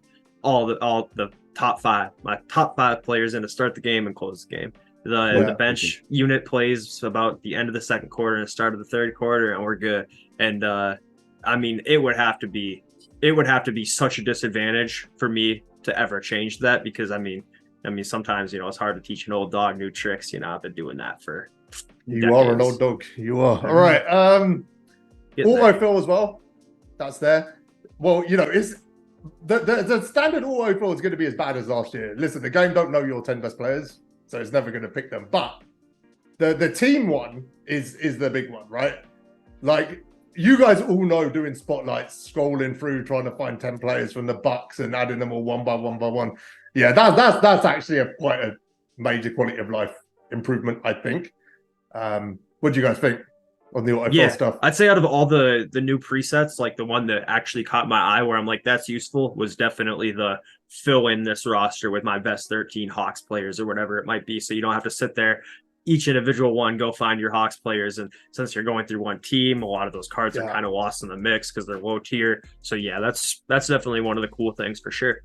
Yeah, I like that they took off the way it was before, because they used to go based off the system proficiency for the coaches instead of like, you know, how fast the players are, like with the autofill for the lineups. So I like how they changed it now. Where it's more, I think every autofill is just going to be 3-point shooting in it. Like that's the only thing people are going to use. Like there is a tallest preset too, which is that's the almost embarrassing that they know how. Yeah, I don't believe there's a shortest players preset, so you know that says a lot.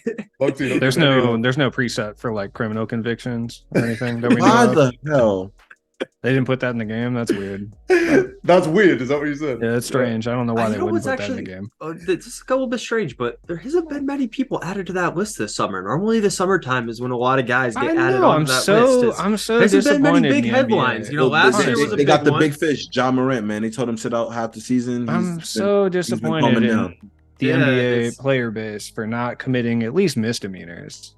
They've been pretty straight and narrow this summer, which is normally the time of the year when things pick up. So that's kind of unfortunate for you. Jazz met the commissioner. You know he means business again, right? Jazz, you met the commissioner at NBA. Yeah, he's all about business. None of that, no tomfoolery going on in the league now. Yeah, putting his foot down. I've been closer to the trophy than the Knicks have been for a few decades as well. I love that. So Jacob's organization hasn't won in a while too. 2004. Way sooner than you guys. When did you guys win? They've won the last couple of decades. Won in like 72.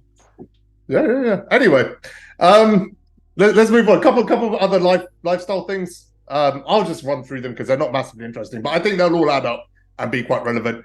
You can edit players now from the same menu. Evos being in the play menu, I think, is actually quite a big one. Scrolling across to an Evo just made no sense last year. You could add like multiple badge tiers at once instead of one by one. Again, slightly speeding things up.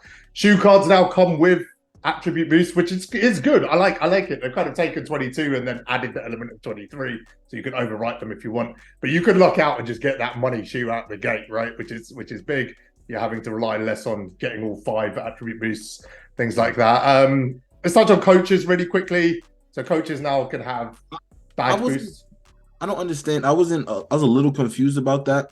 So is the system proficiency still back? Like you still get the guaranteed boost, or is it just like in-game situation? Yeah, you get stat boosts, but your coaches basically give you a takeover as well. Is the best way to put it.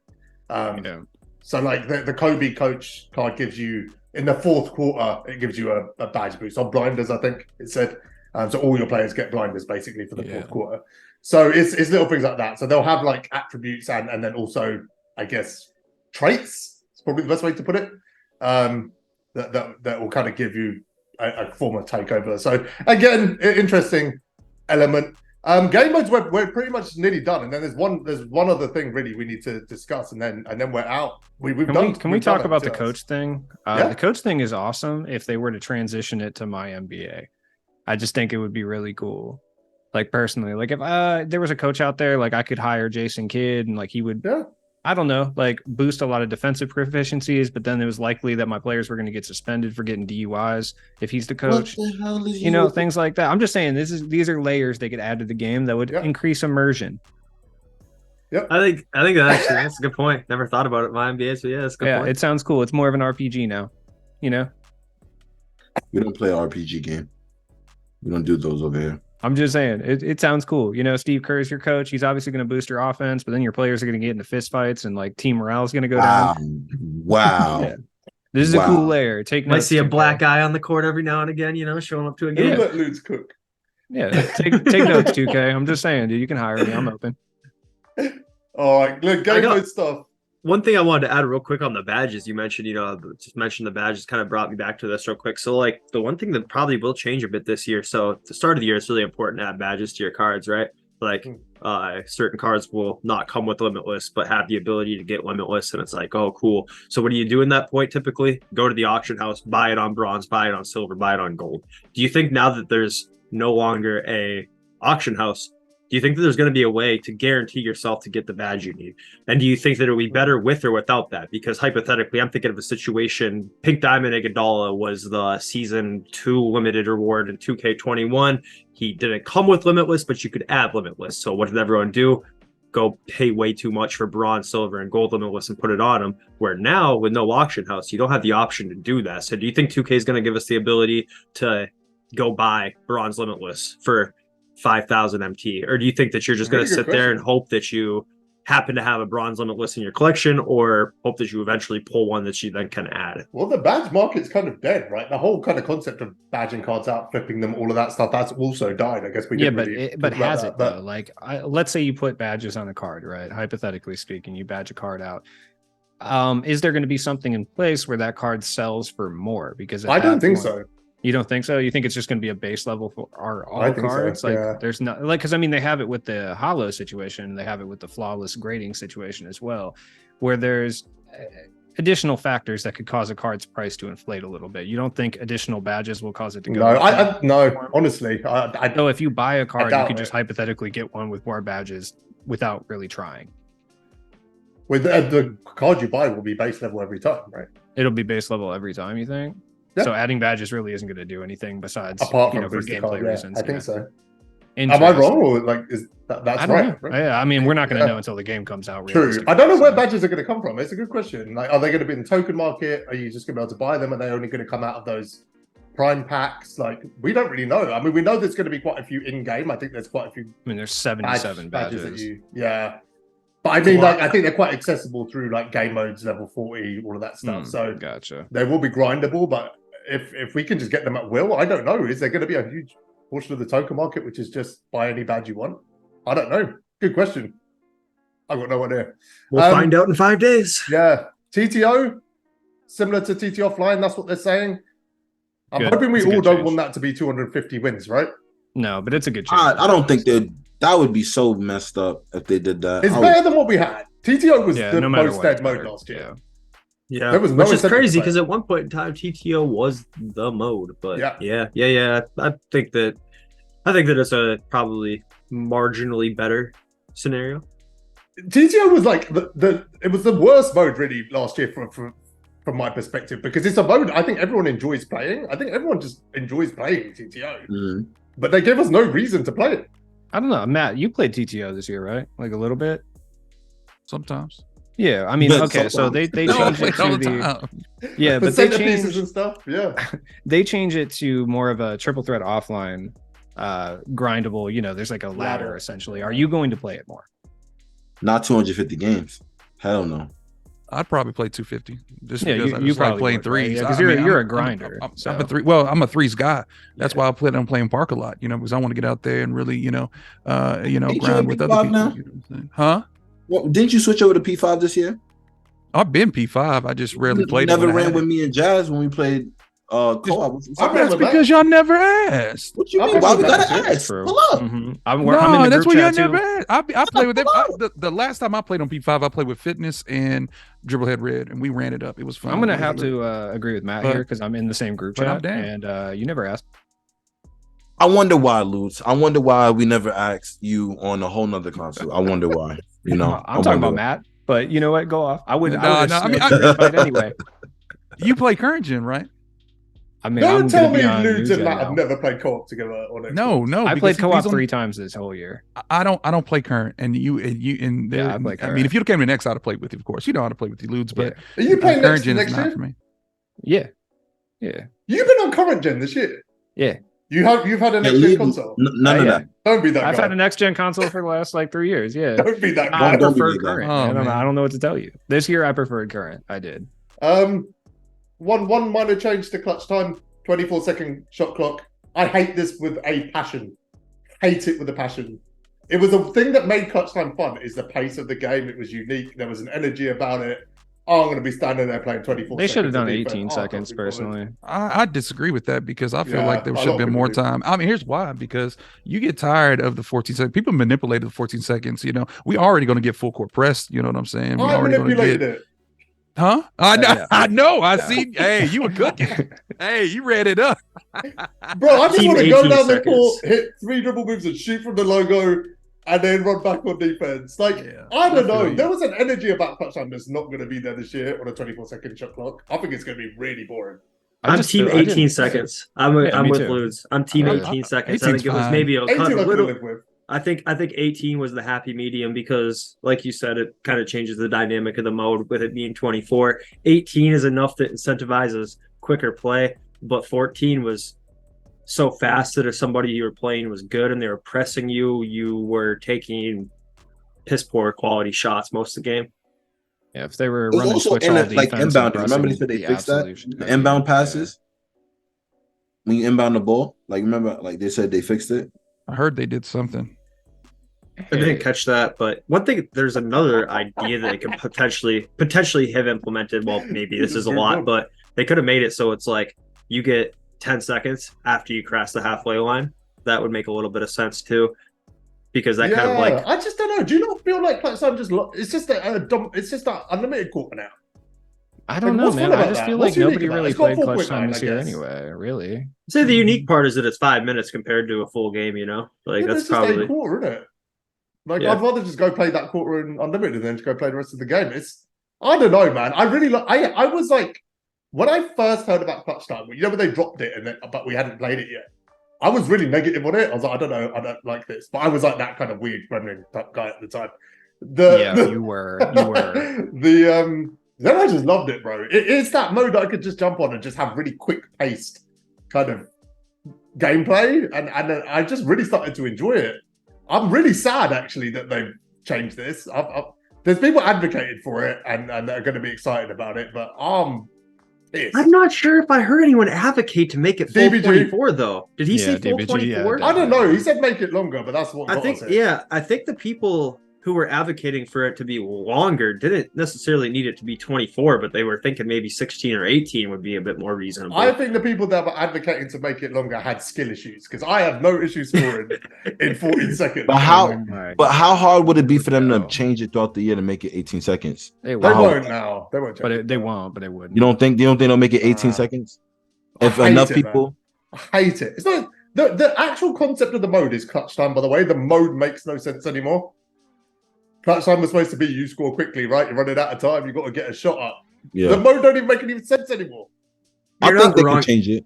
You know what I like a lot from playing a lot of Madden over the past 3 weeks? I've played more Madden for this year than I have in a decade, and their kind of equivalent mode to Clutch Time would be House Rules, which is essentially like they're get in a game, get out of a game online type of setting, just like Clutch Time is on 2K. With House Rules, they kind of like switch it up every week or so with like the actual stipulations. So like 1 week, you have college overtime rules. The next week it's 20-yard first down. So like I think something like that could be cool with a mode like Clutch Time to keep it fresh. So like 1 week 4-pointers are worth 5. 1 week the shot clock's 10 seconds. 1 week I don't know. Somebody with good overtime could think of some cool gimmicks like that to add in. I think it's cool in Madden, like how they switch it up pretty often. I think that's the sport where you throw the egg. Yeah, I think they should do it by season instead of throw weeks. That way they don't run out of ideas. Maybe per season, it's a certain rule. I'm trying to think of other things they could add. I mean, maybe they could make it so that that would be cool. There's no fouls 1 week or something. I don't know. While we're on the subject of egg ball, as Jazz said, Matt, what jersey are you wearing right now? What's up with your name, Ludes? What is that? Yeah, what jersey we rocking, Matt? What do we got? Charles Woodson, man, Michigan. Oh yeah, that's what I'm talking about, dude. That's what I thought. Sick. Which I have like 6 Michigan sweaters right now. It's the only sports that matter, man. It's football, man. The one with the egg, it's real football. You're in an America-dominated podcast, Jazz. Stay out of it right now.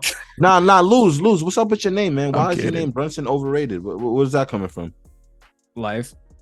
Well, I think you're just a salty Bulls fan because of what he did to Alex Cruz. So I think that's what it is. Couple more changes. Domination's coming back. I don't think we need to discuss that. No. I want to get on this. Let Matt cook on domination real quick. Let me speak on this. I think it was 6-man Sam. Shout out to him. I think he's the one that said that 5-minute quarters are coming back. I think that right there, what we talked about when we hit on with the 3-minute quarter things, it's online. It should be the same on offline. We need shorter dominations. I don't feel like playing 33 freaking games of 5-minute quarters and grind for cards that we're uncertain about or whatever the case may be. You never know. Cards could be OP, but 5 minutes is just too long. It's just too long, plain and simple. There's nothing you have to say beyond that. It's just way, way too long. I mean, if you want to have that experience as for a 20-minute game, be my guest. But for those that want to get in, get out, and just get these stars, man, make it 3, please. Please change this. In the name of Kobe Bean Bryant. Do it, not now, but right now. At 5 minutes is too much. I got just do the second half or something, That would make a lot of sense. Let me add to this real quick. So it's 41 and a half hours if you do it perfectly to do all 3 dominations. 41. That's a lot of game time. 41 and a half hours if you do it perfectly. That's accounting for 25 minutes per game. That's crazy. So I'm going to take this opportunity to say that I am back on YouTube now uploading videos. Last year, I did have a pretty good video on how to AFK Clutch Time. That's right. You can head over to my channel and subscribe. And if you want to make that 42 hours, have a little bit of player control, maybe a little bit of AFK mixed in, I will be dropping a video on how to make that happen efficiently. So a shameless plug, go subscribe if you're looking forward to maybe it's a couple tips and tricks on how to maybe shortcut your way through those 42 hours. It'll probably be pretty long if you're not able to get up and take a little wander, mid game. So I'm just saying. Can anybody explain in this panel right now, in an honest way, why quarters are 5 minutes in a mode that is just like, come on, dormant? Yeah. Okay. Domination ain't for us, man. Domination ain't for anyone on this panel or anyone probably watching this game right now. Domination, like draft last year. The things that we consider irrelevant, because they are irrelevant to us, right? Like, I don't really have a desire to play any domination, no matter 3-minute quarters. It's just there for noobs, man. It's just but at the same time, why ratchet the difficulty up so hard if it's for noobs? The difficulty isn't like that this year. Okay, so they've changed it to being more like you can hit all-time spotlight sims. But wait, no. Cool. Isn't it going to be needed to play domination to get Brandon Roy? No. We don't need to play from out.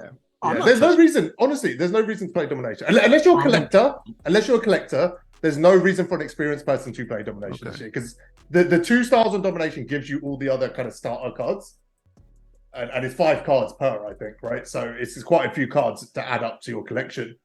But really, AFK is also back. if I'm going to do it, I'm just setting it up. Off you go, guys. I'm ready to watch those videos, Jacob. Yeah, Drop that sauce, bro. I'm honestly gonna lab it up a little bit because realistically, we're all gonna have pretty bad teams right off the gate. So if you think that you're just gonna go player lock and fall asleep with your starter squad and win domination, I don't think that's gonna work. But I guarantee you, if you're running the right freelance and doing the right things that I'll try and lab out, probably can snooze through parts of it. Step up, bro, because I ain't playing any. Wait, Jazz, player lock is not online though, right? AFK is not online. It's not on unlimited. Not on unlimited. Does that mean it's in salary cap mode? Yes, it does. Does it mean it's in TTO? We're back, baby. Does it mean they've only specified it's not in unlimited? Ludes, you like domination, right? Sometimes debatable. Sometimes. Okay. See, like these modes and whatnot. Yeah, that my brother CheapLudez, like, you know what I'm saying? I'm sorry. CheapLudez, like, let me tell you something. I mean, that's cool and all, man. But I feel like a lot of these things, man, these bells and whistles don't need to be in the game. I mean, domination, 5 minutes, like I said, has to go. Another thing that I am kind of skeptical about is these shattered prizes. And I know we was going to hit on that probably later, but I got to address it real quick. Shattered prizes to me looks like another like form of what is it called? Not exhibition. What's the thing we did last year? What was it? It's like the murals. That's what it's like. No, what was the thing where we shipped off cards? What was Exhibitions. that? Exhibition. Okay, then. So yeah, it's another form of exhibition. My bad. What would you say? So the shattered prizes. This is the reality of shattered prizes. In the first instance, it's one of the best things they've ever done. But for every subsequent season, it might be one of the worst things about this game. What is it? Okay, I'm reading. So what it is you basically get Derek Fisher, right, and you got to go do objectives with him, right? Okay. Yeah. One of the worst things about MyTeam for years compared to any other video game is their ability to onboard people, right? Teach people the game. You load up and you learn the game. And it was never worse than last year with the trophy case where everyone was just like, I don't know, I have a clue what I'm supposed to be doing. So this is their solution to that. So you get Derek Fisher and you basically go learn the game, right? So you add a badge or you add a shoe and basically everything you do with him gets you another piece. So it's like a quest to learn the game. It's like a scavenger hunt to learn the game. Now, here's where the problem kicks in. In the first season, that's one of the best things they've ever done.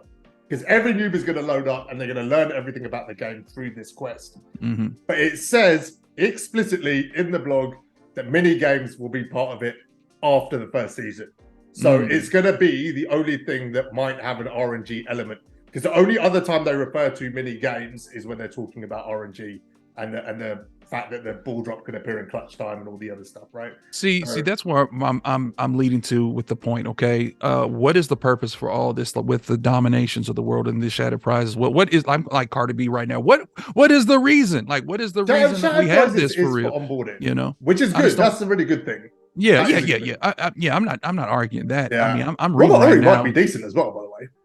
Yeah, I know he's only a sapphire, but he might cook. He might, if he's anything like the Amy. Oh my God. There's been what was it? 2K17, I think, was like Sapphire Robert Horry for one of the first collector levels, and I think he was really valuable then. Mm-hmm. Holy man, it's been a long time. Anybody, Josh, anybody in here, Jacob Lutz, what was some OP cards back in the day, like gold cards, hell, even bronze cards that were like low budget cards that were really OP? I can think of like Nick stuff. 2K2, I think it was Jared Cunningham. I think it was Jared Cunningham kind of cooked Jared back in the day. Silver Zach Levine is forever the gold standard, but he's good. Him and Gerald Green are probably up there. There was a gold Channing Frye that was really good, and I can't remember what 2K that was in. 2K15, maybe 2K16. Emerald Thon Maker was pretty wild. I remember, I mean, not a really low tier one, but there was a Ruby James Jones that was literally one of the most broken cards in the game. He's like one of the only cards that had Hoff Limitless in a year where Hoff Limitless was broken. About that card? So my friend Julian, I used to play him all the time. Like after school, we played my team, and I had a better team than him. And that card alone, single-handedly, I would lose to that one card. Oh yeah. The only way I was able to beat him is when Westbrook got that diamond card for getting MVP that year, and that was the only way I was able to like close the gap. He used to hit fades and all contested through. I couldn't do anything to stop that Ruby James Jones card, bro. I was thinking about Josh, like Ruby, like Marcus Smart, or I'm trying to think of even below Ruby that was really, really OP. Like Eric Snow was good. I liked Eric Snow glitch. Jonathan Ty Lue. Salute. That's what I was Jonathan thinking. Isaac. Yeah, there's been a bunch. There's been a bunch of good rubies over the years. We got 2 more things. We're nearly done. I think this might be our first 3-hour podcast, by the way. 3 hours. I haven't had anything to eat yet today. If Yeah. you guys see me falling Passing over out. here soon, I ain't gonna lie. I went to go grab some coffee for a minute, y'all. If y'all didn't see me, I ain't gonna lie. I was Someone hooked me up Starbucks. halfway through, bro. it was Starbucks. It was a Starbucks trip, y'all. Yeah, My I bad. just ordered some Chick-fil-A to spite Jazz. My bad, y'all. Oh, I miss Chick-fil-A. Bro, Chick-fil-A is so good, man. It's so good. It's unreasonable. It's overrated, y'all. I love No. chicken. I was No, gonna say no. it is overrated. There's so many better chicken spots. Yeah, 100%. Yeah, No, Jazz 100%. is not familiar. You I know, might no. fly back. He's I new met here. Josh, by the way. We should probably. That's There was the some time. downsides to that. Did we talk about that? Was that on the podcast or was that before? I can't remember. it was No, on stream. Probably mentioned it. Yeah. He knows nothing about New York. And now he's going to say, oh, you didn't go to my area. No, I Matt, thought you- listen, Matt, he didn't want to Yeah. a little 3-block radius of his hotel. I try to get him to go to Brooklyn, to go to I some want other. to go Times Square. I don't want to see like your backyard. Bro, I'm gonna take you to Williamsburg. Why? I'm not gonna take you over here. What? I'm trying Y'all to look take like you had a nice- good time though, man. Cultural mecca. Yeah, like Um, he's in 50th Street. I don't no person from Brooklyn go to freaking Manhattan. There's a bunch of tourists out there. We're walking. These people walking. I so was a slow. tourist. I wanted to see some shit. Yeah, no, I don't. I can't be around tourists, man. I'm sorry. I'm sorry. I I'm trying to assume- get you the real experience. Josh, I assumed that Jazz was taller than you. I ain't gonna lie, man. I You thought he thought was taller Jazz than was. I thought Jazz was as tall as me. How tall is Jazz? Like How 5'8". tall are you, Matt? How? Yeah. I'm on 6'3". I thought Jazz was taller too. No, you're not. I seen him. You thought Jazz was 6'3"? I thought he When was I on me seen around Jazz, like I said- 6'2", 6. You know. When I seen Jazz, I said, "Who the hell is this little man?" In my head, I said, "Who's this?" How tall do you guys think I You am? can't be saying that. I I can say that. thought you was taller. Guys, by the way, like Chris London's like 6'10", bro. Chill. There ain't anyone standing next to him taking a picture that looks tall. Bro. Ronnie looks Hey. tall next to him. He's like 6'5". Jazz, out of all the people that you met during community day, whatnot, I'm gonna ask you this, and I'm gonna let you be.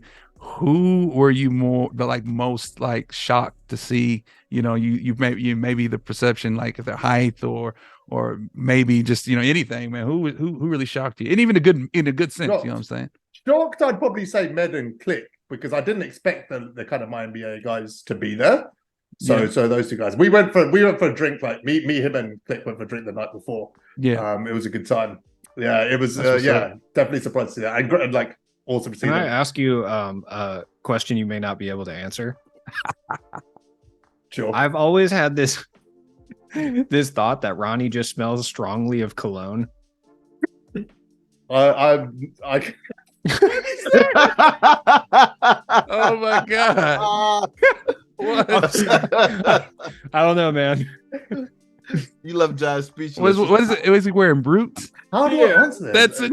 Ronnie's cologne did not leave a lasting impression to the point where I now remember. Okay, then he doesn't smell the way that I thought. Ronnie, drop your cologne, man. Hey, we need to know, bro. Not now, but right now. Ronnie by Calvin Klein. Co-op matchmaking. Let's do this real quick. Randoms, thoughts? I I'm like down. it. I like Yeah. it. Cool. Pretty I'm tired sure of I playing asked with for the that CPU. about like 8 times on this podcast last year. So W. Yeah, I didn't it's great realize- for people who need it. It's going to be a world of exploits. People could be loading up AFKing, hoping they match up with me, and I carry them to a win. That's Lude Yeah, specifically that I'm please. talking I about. don't think that's going to happen personally, but they're yeah, gonna keep okay. pulling the circles and like I'm gonna get carried forward. Yeah, get the hell out of here. They're not gonna do it. I feel that it could be like a place where you could build relationships with players. You just randomly play with. Next thing you know, you might hoop with them after the fact. Or you That's how it is in also park, right, Matt? That's how it is. despise. We run with randoms in park sometimes. You Yeah, get like a exactly. good You know three, what it is. make some You know friends. what I it know exactly what you mean. It definitely gives me that vibe. I do like it. I didn't even realize like it wasn't like I knew you couldn't load up co-op by yourself, but I really didn't realize just the other day before they dropped the blog, I load up and I just like I had no one to play with. So I'm like, I'm trying to start the game competitive. I'm like, Right. you can't load up like this. And then the blog dropped. I was like, oh, so now there's a feature. I'm like, oh yeah, that would be nice. So yeah, It is. I've added that to the game next year. It's a good touch, man.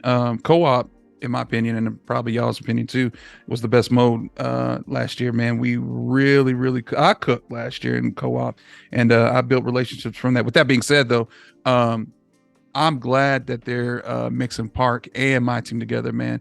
And with the simple fact, I might be playing a lot more Park than my team this year. I am going to cook on my team, but Park really, Yeah, I'm going to get involved this year.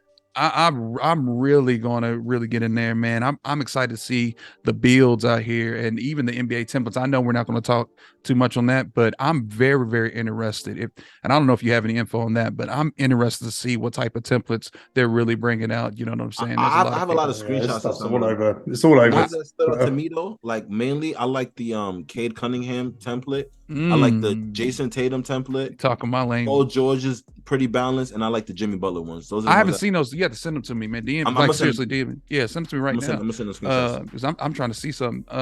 But the builds. That's what I really want to know, man. Like I know people are already labbing up, cooking up. You know, I'm waiting to see some great videos from the splashes of the world, and I would personally still wait. My advice is to still wait on picking a build. Like obviously the builder was there, but they couldn't use the builds, right? So they're just experimenting.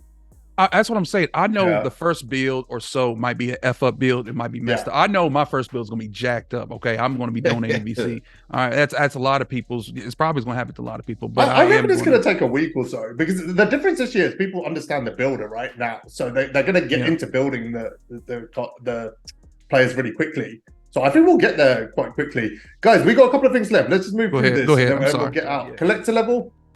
I mean, the 2K's always cared about collector level. Have you though? Have you really? I've seen that clip. Have you? I got nothing to say. Collector level is good. I'll wrap this out, right? We know what happened last year. Collector level's good this year. It ends in April. We know that now. We're getting Dark Matter Kobe. It's a desirable reward. Anyone want to add anything to that? I mean, we just can't repeat last year, right? It sounds like we're not good. I just want to say one thing. I think for the collectors this past year that really grinded and really got minimal reward, they deserve a free copy of 2K24. That's all I want to say beyond that. That's it. I'm contractually obligated to bring this up every podcast, but I haven't yet. Yeah, if they put Greg Ostertag in there, I'm doing it. Oh God, give it a rest. Help me. He might be OP. Yeah, he might be OP. We don't know, man. He might be fire. Who knows? Okay, shall we? Let's pick 3 tweets to respond to. Let's go with Hamza first. We love Hamza. Hamza. I'll put it up on the screen. Hamza. Yeah, he says predictions for who will get the first Brandon Roy in season 1. So yeah. First of all, people are saying they're going to get him in a week. Is it actually possible to get him in a week, or do you have to wait the 3 weeks of salary cap out or whatever? I think you got to wait the 3 weeks, right? Yeah, you got to wait the 3 weeks of salary cap out, most likely. I mean, it's to be determined, but I've seen some people game planning think that they're going to get him like week 1. I don't see that happening just based on historic ways of 2K releasing content. And yeah, if you need every game mode reward, and if the salary cap game mode reward takes 3 weeks to get, or 4 weeks to get rather. Yeah. Who will get it first? I don't know, probably just any mini coach or print or anyone who near Manny, anybody who is typically on top of that. TK is going to get it. Who doesn't sleep? Not that person. Most important will be in the conversation. JD will probably be in the conversation. AllThatJaz for sure. He's a sleeper pick. AllThatJaz. I could be in there. Yeah, I could do it. I might be street. My question is, yeah. My question is like, maybe I'm in the minority and I definitely don't want to put down anyone's grind, but do we even really care about who gets things first anymore? Not really. No. There we go. There it is. I think because of the level 40 situation, I think no one cares anymore. Yeah, I don't think it's going to be. The big I think it's less and less of a big deal every single year. When level 40 first hit and Print got the first one, it was like, oh, cool, difficult. Good job, Print. And then every single year since then, people have cared less and less about that. I don't think it really means much anymore. Does it help? Okay, let me ask you this. It does bring a little clout on X, Twitter, what do you want to call it, when people say, oh my God, somebody got the Brandon Roy. But would that be a tool to use for somebody, I ain't going to name names, but out there that does gameplays? Maybe that would be something for them, you know? First of all, Matt, regarding the clout, okay. Let's be real here. Yeah. What happened is 2K would retweet the first level 40, and then you just had a bunch of people saying, "Why doesn't this guy go outside?" Like, it was never Right. True. No, I'm just saying, we're living in a society right now where engagements is at all reaching and engagements is at all time high. Yeah. In a place like X, okay, I'm just speaking about X, when somebody posts, I got, B Roy first, that does bring a lot of engagement, you know what I'm saying? I mean, let's just be honest, you're gonna get the stupid tweets and whatnot, but that's part of the game. I think collector's got to be the one that matters. I think outside of that, I don't think anyone's really going to care. Like, not that much. I think it's maybe they will with like the Brandon Roys, because like I think first the trophy case was significant. I think the early level 40s when it was difficult. I think we only care if something's challenging, right? So we'll see how challenging Brandon Roy is to get. So maybe there will be some hype about that. But here's one thing that makes a slight difference to me is, so if it's a situation where the first person gets it, and then the second and third and fourth person are days or maybe even weeks behind, that's a big deal. But for instance, with the trophy case, it's like, okay, mini coach got Bird, and then Splash gets him 10 minutes later. And then you see 20 other screenshots on the timeline an hour later of people having them. There's no exclusivity there whatsoever. You know what I mean? It's just like, all right, everyone gets it pretty much all at once. One person gets it an hour early. Whoop-de-doo. With like collector level, maybe somebody does get that card 2, 3, 4 weeks before everybody else. That could be a game changer. But with the way grinds have been in the past couple of years, it's like I said, for an example, one person gets it and then a bunch of other people all pile on moments later. And it's like, who cares at that point? I mean, collector's going to be an interesting one because you're going to be able to just straight out buy the majority of cards, right? So it's really going to come down to rewards, isn't it, for collector? Whoever grinds the more reward cards. No, there's gonna be more people grinding for all the rewards than that are gonna be walking in every set in this type of game. It's gonna be collectors are gonna be very, very small. It's not gonna be many because a lot of collectors in the past were auction house guys. Yeah. I mean, JD did it on No Money Spent like pretty much every year. Right, let's move on to the next one. This is from Sheffy. I'd love to hear everyone's thoughts on no more database. So people got to use cards before we know what's up. I'm going to give my take on this real quick. I love it. I think it's really boring the way that we've drip fed information to kind of kill the hype over pack drops and new content for the last years. Like we get 2K tweet it out the day before, then we'll get 2KDB doing it, and then content creators will cover it. So we've got all people finding out different things at different times, depending on how in the know you are, or where you choose to source your information from. I like the fact we're all just going to find out together. I think it's going to make that moment where the cards drop a bit more exciting on everything, on Twitch, on YouTube. If there's a reason for people to tune in, I think it helps gameplay. I prefer that. I think it helps like content creators who make gameplay videos. Make it more genuine. Going in there blind, like I love it. I feel like it's going to make content like that much more entertaining to watch and much more entertaining to make. So I feel like if you make gameplay videos, this is actually a big year for you. So I just want to add that. Here's what I'll say on that is I don't think the database is going to be as useless as people make it seem, because we're still going to know the current Gen 6. What does that mean for pro play animations? Potentially nothing. So we're still going to know the jump shot for each player on current gen. The jump shot's probably the biggest thing that people look at for on the database, I think. So we're still going to know the jump shot. That jump shot might look different. That Cade Cunningham pro play jump shot that's only available on next gen will look entirely different than that Cade Cunningham non-pro play jump shot on current gen. But we still will know that it's the Cade Cunningham jump shot. So if they put the Cade Cunningham jump shot on Maruf Abdul or something like that, or like Steven Jackson, for instance, say they throw Cade Cunningham's jump shot on him, we're still going to know that by looking at the database. The jump shot's just going to look different on current gen than it will next gen. We'll still know what their shot is on current gen, which makes us be able to mentally convert that over to know what that pro play jump shot looks like on next gen. So hypothetically, a Cade Cunningham's jump shot's meta. Of course, I'm using an example here. We'll still know that it's on the card through the database. It's just going to look different on next gen. The question is, I think. Yeah, well, the only parameter there is whether they will go like for like.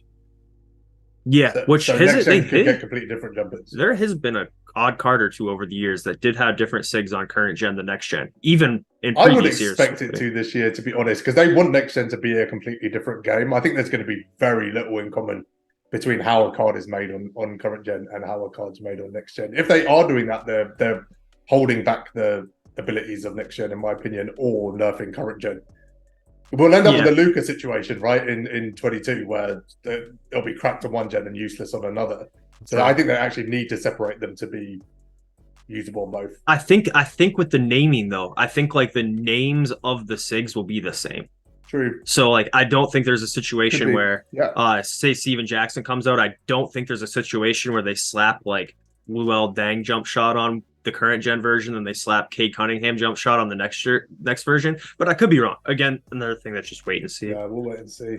Yeah. Anyone else got any thoughts on that? No? Right, let me find one more question. Okay, so Neek Music. Is this the guy that introduced us, Josh? It might be. It might be. What's the card that you guys are looking forward to seeing this year in my team? So I'm going to rephrase this a little bit from like the footage you guys have seen, pro play stuff. Is there a card that stands out for you guys so far? Yes. Who? Do I need to say it? But OurTeam doesn't have pro play. He might. You don't know him. You don't know his life story. I don't know him. Shai Gilgeous-Alexander. Have you seen clips of that of him being used? No, I haven't seen clips of him. So what makes you excited about that card? I like because like with the idea of pro play, I like the way Shai Gilgeous plays. Like his IRL stuff. I like the way he moves, like his change of pace, the way he dribbles. It's like a slow-mo kind of style of basketball, but also like he changes like pace and speed. So I like watching him play. Like I kind of want to see DeMar DeRozan, to be honest. I feel like he's never really felt right. Like his real life game has never translated to 2K. So I'm hoping with pro play. People were very high on him that used him. I'm excited to see his game translate because he doesn't play like a lot of players in the NBA. So I'd be interested to see like what he looks like in 2K. So yeah. I mean, Cade Cunningham has a new pro play jump shot I'm stoked to use, but I think I would be willing to say anyone who's been plagued by bad jump shots that weren't their own will be exciting to try out. There's a lot of players in the NBA. Jamal Murray would be a great example. Jamal Murray had a horrible jump shot on every my team I can remember, and that was because he wasn't mocap. They just had him have like base, whatever, and then they made a Jamal Murray jump shot that wasn't actually his in the last iteration of the game, clearly. KD's a good example of that. His jump shot's still slow, but it's chick. Yeah. I'd say Jamal Murray if I have to go with a player that's not Cade, because it should be obvious. Matt? There's only one clear answer for me. And I think he's gonna be OP. Normally, whenever the theme of a game or the feature player of a game is normally OP, in my opinion, and you can't go wrong with that guy right there. And then you probably can't see it because I got this on, but let me go ahead and switch it. Boom. Kobe being Bryant. Yeah, look at that style, dude. Rookie Kobe. Let me tell you something. Kobe is the theme this year. I feel like he's going to be incredibly nasty out there, man. I think the Mamba moments Kobe is a ton of fun to use. Yeah. There was a Kobe Bryant was it last year or the year before that was a Ruby that was insane. And I feel like it was 22. Was it 22 guys? Okay. I feel like we're gonna have Kobe's on par with that. You know what I'm saying? We'll see. I mean, he's a collector reward, so I'm imagining he'll be desirable. The 99, Well, I don't know if it's a Go Kobe. I'm more speculating, but if it's a Go, which by the way, bring back Go cards. Okay. In games, let's leave in games in 23. Let's stop it. Let's leave those alone. I'm excited about Harden and Booker. They will be my backcourt for as long as I can run them. Whatever the latest versions of those two cards are, I will run. Do you think you're gonna get a stop with that backcourt though? On you, yeah. You gotta play because at this point, how many turnovers? Only 2. I don't even think you know what you're saying. Only 2. On a level, seriously, like Harden and Booker, like offensively, like I fell in love with their animations, and this is the cool thing about pro play, right? Everyone's gonna like different cards, and different animations are gonna appeal to different people. There are a lot of animations that have come back but have been mocap, like the Curry side's still in the game, but it's mocapped now from Steph. Wonder how they handle players like Lonzo Ball who haven't played in 3 years. Yeah, this is an interesting point you bring up. Like, obviously, some of these guys have been mocapped like towards the end of their careers, like they're past their peak. Okay, it's not the end of his career yet.